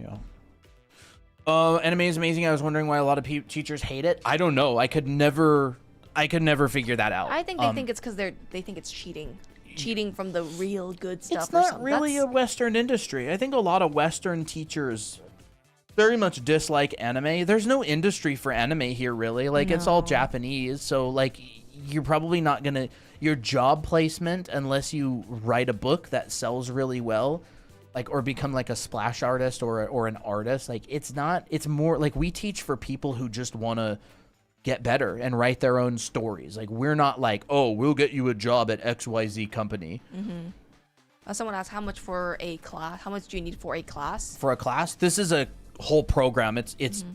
It's bought as a set. It's a year-long school, and there's a bunch of different classes, and this is $497. Yep, for the whole entire program. Yeah, so there's a 14-week costuming, clothing, drawing class. Learn about tension, compression, 7 basic folds, 5 value system. It's like what you'd take in a college. They're like college classes. There's a 12-week figure drawing class. There's a 14-week perspective class. There's a 14-week-long painting and rendering class that teaches color theory as well. There's a 14-week character design class. So it's like for someone who really wants to improve. It's like a full package. Yeah, it's a full package for people who really, really, really want to get better and improve and like learn the fundamentals. Yeah. You can ask 3 Cats about it. They're blazing through the classes. Yeah, and they've every really single day improved a they're lot. posting homework basically. Benji, that's funny. It's so funny. I think it's just because like they think anime, they don't take it seriously. They don't think that anime includes quote unquote fundamentals, but like that can't be further from the truth. Yeah. I just don't think they understand it, Like, I mean, how many people have you heard where you're like, but I don't want to do realistic, I want to do anime. It's because they don't really understand that those two are connected. Yeah. So like people will just assume that cartoons is just nonsense, but it's like it's not. Like, it's entertainment. Yeah. It's fun stuff. 3 Cats, can I show some of your work? The art showcase. Well, Yeah. I feel like that would be great. Spooky. Well, technically, the art showcase is for people who want to show it. So. Yeah, I'll bring up some of the art showcase stuff here. Like, this is some of 3 Cats' work. Oh. Doing studies, right? Thinking about the tension and compression. Like, look at, like, this is really good nice form. stuff. There's really good understanding of this. This is like a little bit of the homework stuff. What else do we have in here? We got, this is a really nice study. It is 497, not 470. 497. Yes. Oh, those are great. Those are really so nice. Good. These I can are, tell you constructed too. Yeah, so 3 Cats in the chat has been posting their work in the worries. The channel. That look at this, dude. Learning. Look at this. Diaper fold, pipe folds. Okay. Diaper fold. Oh, pipe fold. Here's the center line of this diaper fold describing the form. This is really nice stuff. This is 3 Cats' work. They're going through the costume drawing class, or maybe they already got through it. I think they're in the perspective class now. Just tearing through it, really learning about this stuff. Are they synchronous classes? If you mean like if they play off from each other and they're like in chronological order, yes. Yeah, like we break the school up into 3 terms. But again, like when you get it, you have lifetime access and you can go to any of the classes whenever you want. But we do have a recommended schedule to go through. Yeah. Like we recommend for term 1, you take heads, faces, and expressions and anatomy. Yeah. Or anatomy and figure drawing. It teaches anatomy, but it's more of a figure drawing class. In term 2, you've got perspective and dimensional drawing. You've got costume and figure drawing. And is that just term 2 or are there 3 in term 2? I think there's 2 in... I don't remember. There's a bunch of classes. Yeah, this is stuff that you learn, like how to rotate things. Yep, that's like from the perspective class, like what I talked about today on stream, except it's very organized and linear. And you get homework. Can't get better without homework. You get homework assignments. These we don't crit these since this is a self-paced program. But you get like actual assignments that you can just do after you watch the class and you can do forever, really. Yeah, like this is from my perspective class. I learned this stuff from Will Weston. He was a teacher at Art Center. And so everything that I've learned from teachers that I really think is useful and helpful, I include in my classes because, Okay, no, they're not live classes. No, they're not live. We do have a live class recorded. But we do have a live class coming up. I'm teaching it. It's a perspective class. Yep, right here. You can take a screenshot. If you're interested in a live class, this is where we meet for 7 weeks. And we give feedback for your homework. But yeah, like this is stuff that I teach in the anatomy class. Like I teach you how to break down the body and proportion. And then using those tools, like we then add more on top of the body, like, adding muscles on top. Yeah. Art is extremely process driven. That's why like structured classes can help so much is because it's a very complicated thing. It's like, imagine you're putting together a car without a manual or a guide. It's like, okay, now imagine you're putting a car together and you have a specific process to do it. Like, you'd learn how to do it really well. Dude, I had to take apart our entire reverse osmosis system. It was so frustrating. Oh, it was. I had to replace our filters and everything, and I was like, the heck. But now you know how to. I found like guides online, and they're like, do this, do that. And I'm like, okay. And they're like, well, this is that, and this does that, and this stage is before that stage. And I'm like, okay. How much is that one? I do better with live classes. This one is 500. Yeah, that one's 500. Yeah. And you get feedback every single week. Bunch of. How many students are signed up? Like four or five? I think. I don't remember how many students are signed up so far. But that's on Sundays. Yeah, so this is 500. If you get Anime Art School, you get $100 off. Yep. But, yeah. Actually, there's also watercolor promotion. I totally forgot about that. There is. If you get either the Anime Art School or this, or even both, you get watercolors. Yep. Which so is of the your character. watercolor promotion is, if you get the class, a watercolor of a original character of yours gets done, and we mail it out to you. That's the promotion right now. Instead of discounts, we do stuff like that. Yep. It's not by Chibi Choi. Yeah, we have that book. It's pretty good. It's like, you know, she knows what she's doing. She does live classes too. I don't know if she's running any, but I don't know she's if they're done all live in classes. Korean or something. I think they are in Korean. I don't remember. You don't have to talk on the Zoom. It would be phenomenal to be able to hear you, but you don't have to talk. You don't have to have your camera on. People ask questions in the chat. And we read them. And we read them, yeah. Is that Raven? I guess it kind of looks like her, but no, it's not. I think you just happened to draw I just happened to draw a character with dark hair, it's split, and a jewel and a hoodie. It's a coincidence. Funny. Christina doesn't do any fan art. Like, she'll draw characters for 12 hours, and none of them will be fan arts because she just doesn't really think in terms of drawing fan art. Yeah, I don't. I had a fan art phase growing up, but then I kind of was bored of it. I love yapping in class. Yeah, Benji, I wish you were taking our class. That'd be awesome. What are you up to anyways? Are you working on your manga and stuff? Another reason why we made it more like an anime style is because a lot of people like anime. Like they want to make their own manga someday. But like sometimes like finding that education is really difficult to understand the fundamentals to make your own comics. So that's why we also made the program to help you with that. Someone asked, how many hours is the live class? Each week we spend maybe like 2 hours or so on the lesson itself, and then we'll do critiques. So as long as critiques take, like sometimes the class will last, I don't know, 3 or 4 hours, sometimes a little bit less. It depends on the length, how many people do the homework, what specific lesson is going on, and we have time for questions and stuff.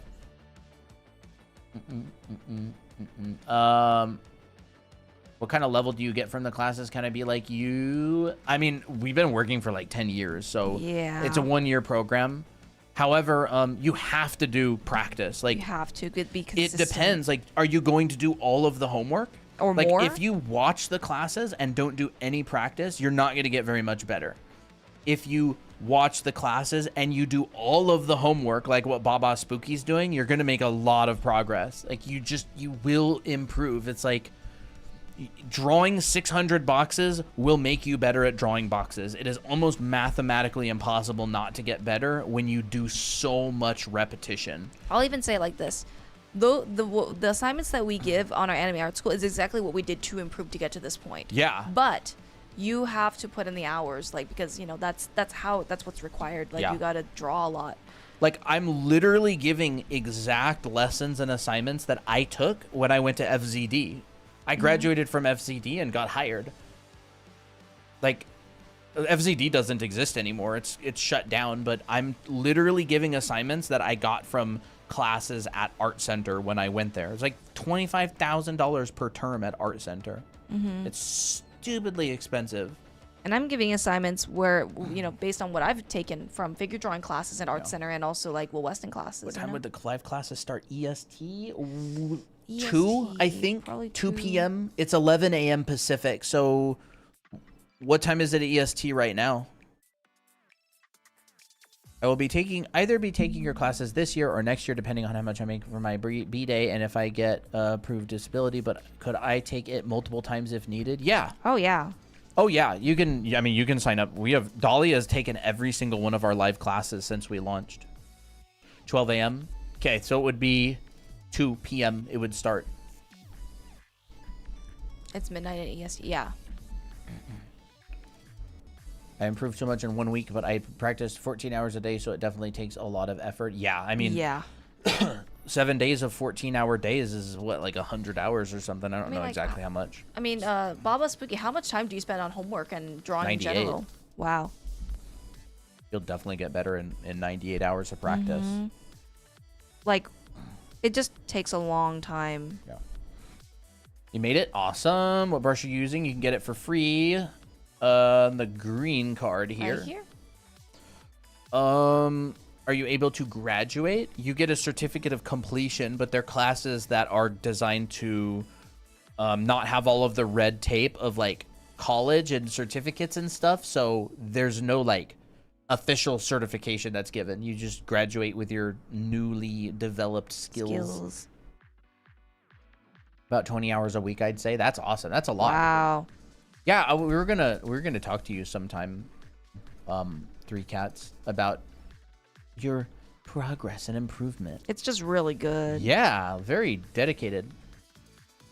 Yeah, hey Palm Poof, how's it going? Hey. Love seeing Dahlia's progress, and she's always excited to learn from you guys. I'm happy. Have you all been playing Tomodachi? Who's Dahlia? Dahlia is a moderator and friend of ours, and she's been taking our classes for a while. Yep. A good long while. Good and long time. she came over with Palm Poof not too long ago. They live in the city. Dahlia is a moderator. You can get the brush for free on our profile. It's right here. Take a screenshot. Yeah, like your improvement is going to be based on how many hours you spend, what assignments you practice, and I would say occasionally getting a gentle nudge. Like if I wanted to take our classes and I wanted critiques, I would probably take the classes and then I would reach out to like Christina and I and go, hey, can I do like occasional meetups with you guys on a case-by-case basis to get critiques on my classwork? Oh, that'd be great. And I would 100% say yeah. And we would set up like a occasional Sessions. case-by-case session that we would get paid to critique the work to make sure that like you're heading in the right direction. That's what I would do. That'd be, yeah. Crap, we should actually do like, that. Like, oh, if you want talk critique about that. sessions from the class, you know. Like that's what I would do. I'd be like, well, I don't have the money to take a mentorship or feedback every single week. So it's like, oh, could you do feedback with me every maybe like 4 weeks or something? And I'd be fine setting something up. Yeah, that'd be really cool, actually.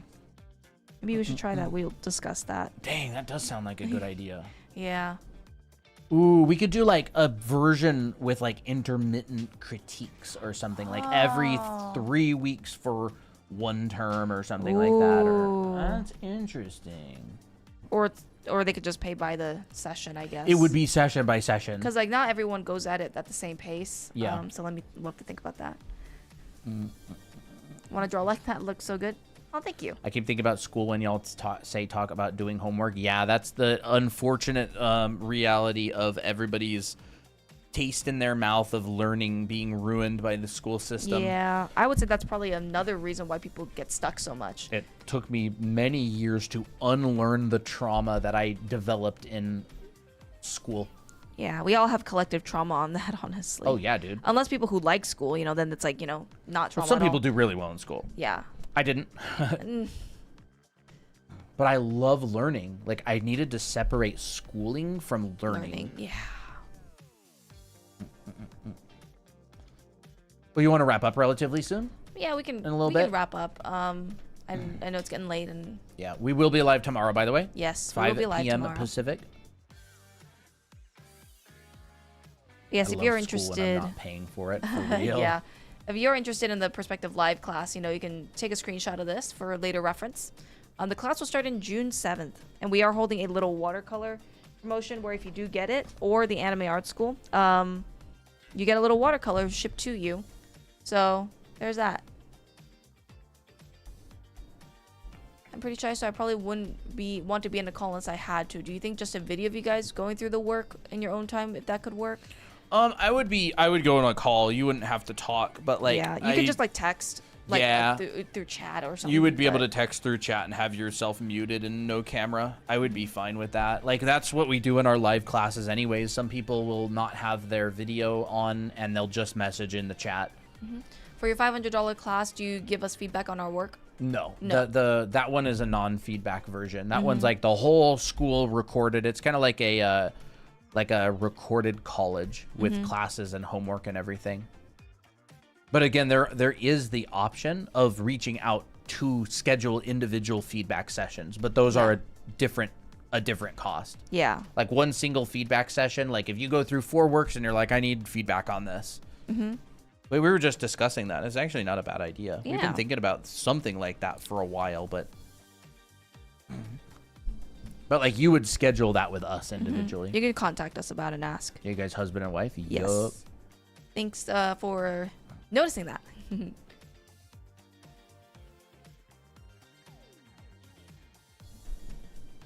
What is going on? There's so much so many clicks that I have to get to check our YouTube. There it is. I gotta go to live control panel, and then I've got to go back to live streams, refresh, click. There's like 4 or 5 clicks. What's the first thing you guys will teach in class? Do you mean the live class, or do you mean the anime art school?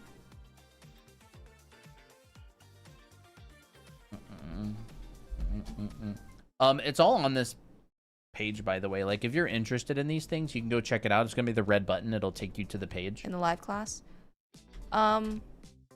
Yeah, we'll talk about probably just the basics of vanishing 1 point, horizon lines, 1 point perspective, and we'll give homework on that. Let's look. There we go. Yeah, like the basics, like XYZ axis, 1 point perspective, horizon line, vanishing point.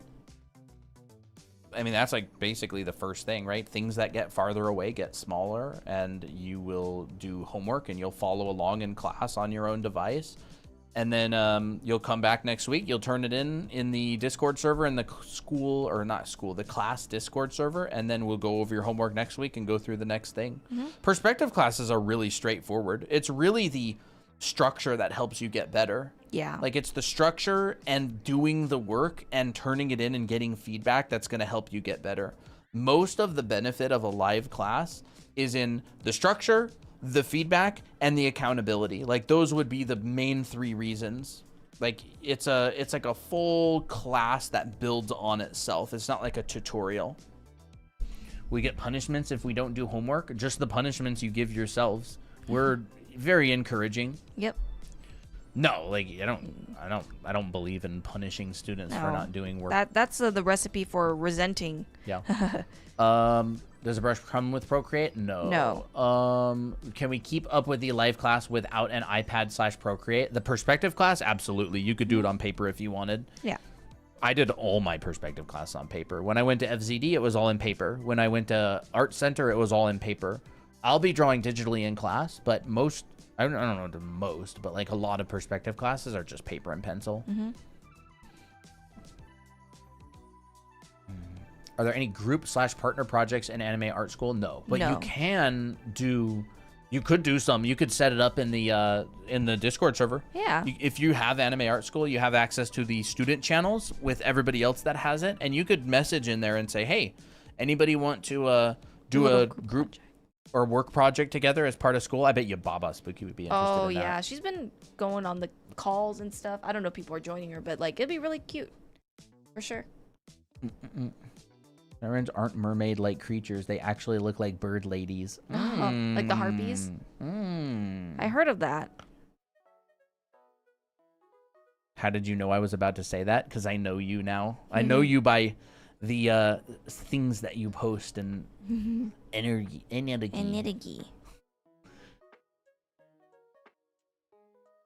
By the way, is this like the coolest illustration ever? Look at this. This one. I made that. Wait, they can't see it on TikTok. What the? Mm. Look how fun that is. I love that piece. It was really fun to make it. I only did the dots on the ground. That's your contribution. Well, That's my contribution You helped to me this. fix a lot of things like, you know, finding the perspective of the people and stuff. This is our official Anime Academy artwork that Christina made that we had put off for a really long time. Actually, this is probably one of my first pieces that actually showed a lot of people in this perspective. So it was really fun working on it. Need to do more of this kind of stuff. Yeah. And the perspective that Christina's using in this, by the way, is basically...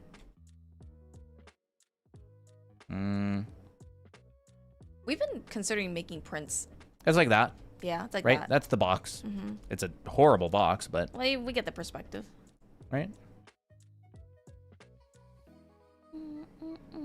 This is one of my favorite songs of our playlist. How do I It's join super the chill. academy?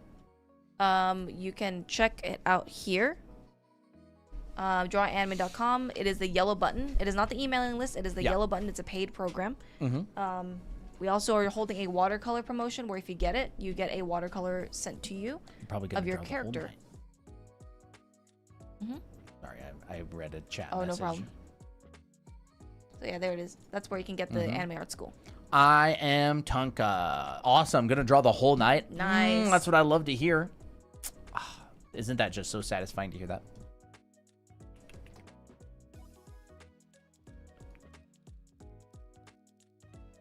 It's kind of a cute hairstyle. And if you do want to do the watercolor, you would usually contact me through Discord for that.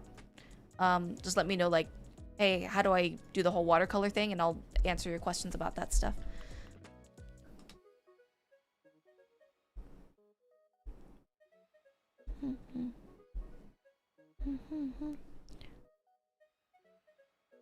Well, I'm kind of ready to wrap up. Yeah. I was thinking making like some ravioli tonight because we don't have the bread. Have ADHD plus body doubling helps people massively with procrastination / anyone struggling. I've never heard of that. What is body doubling? Like, you exist in two places at once? Like teleportation. This is advanced stuff. It's crazy stuff. I have no idea what that is. What is it? Dude, I'm hungry. Crap. We might have time to go get some bread.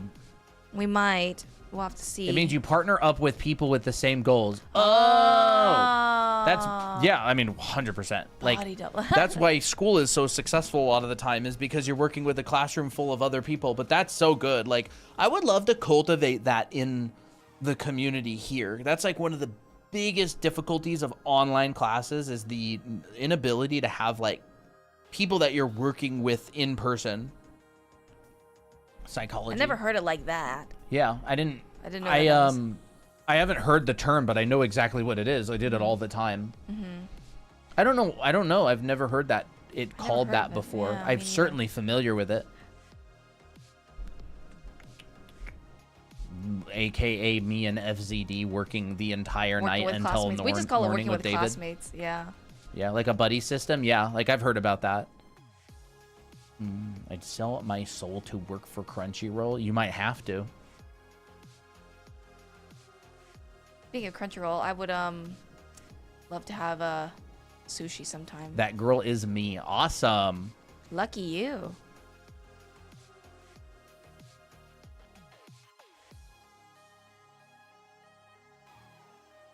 Siren lady. Long hair. Long hair, black hair. That's fun.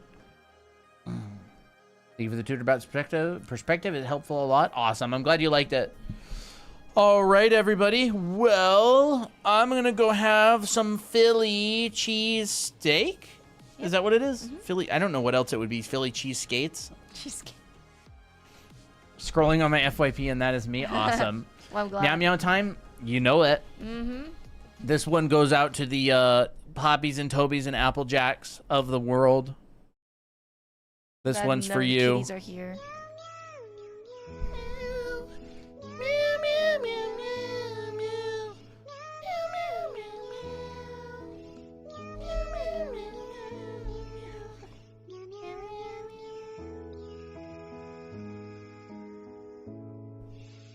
Meow, meow, meow, meow, meow.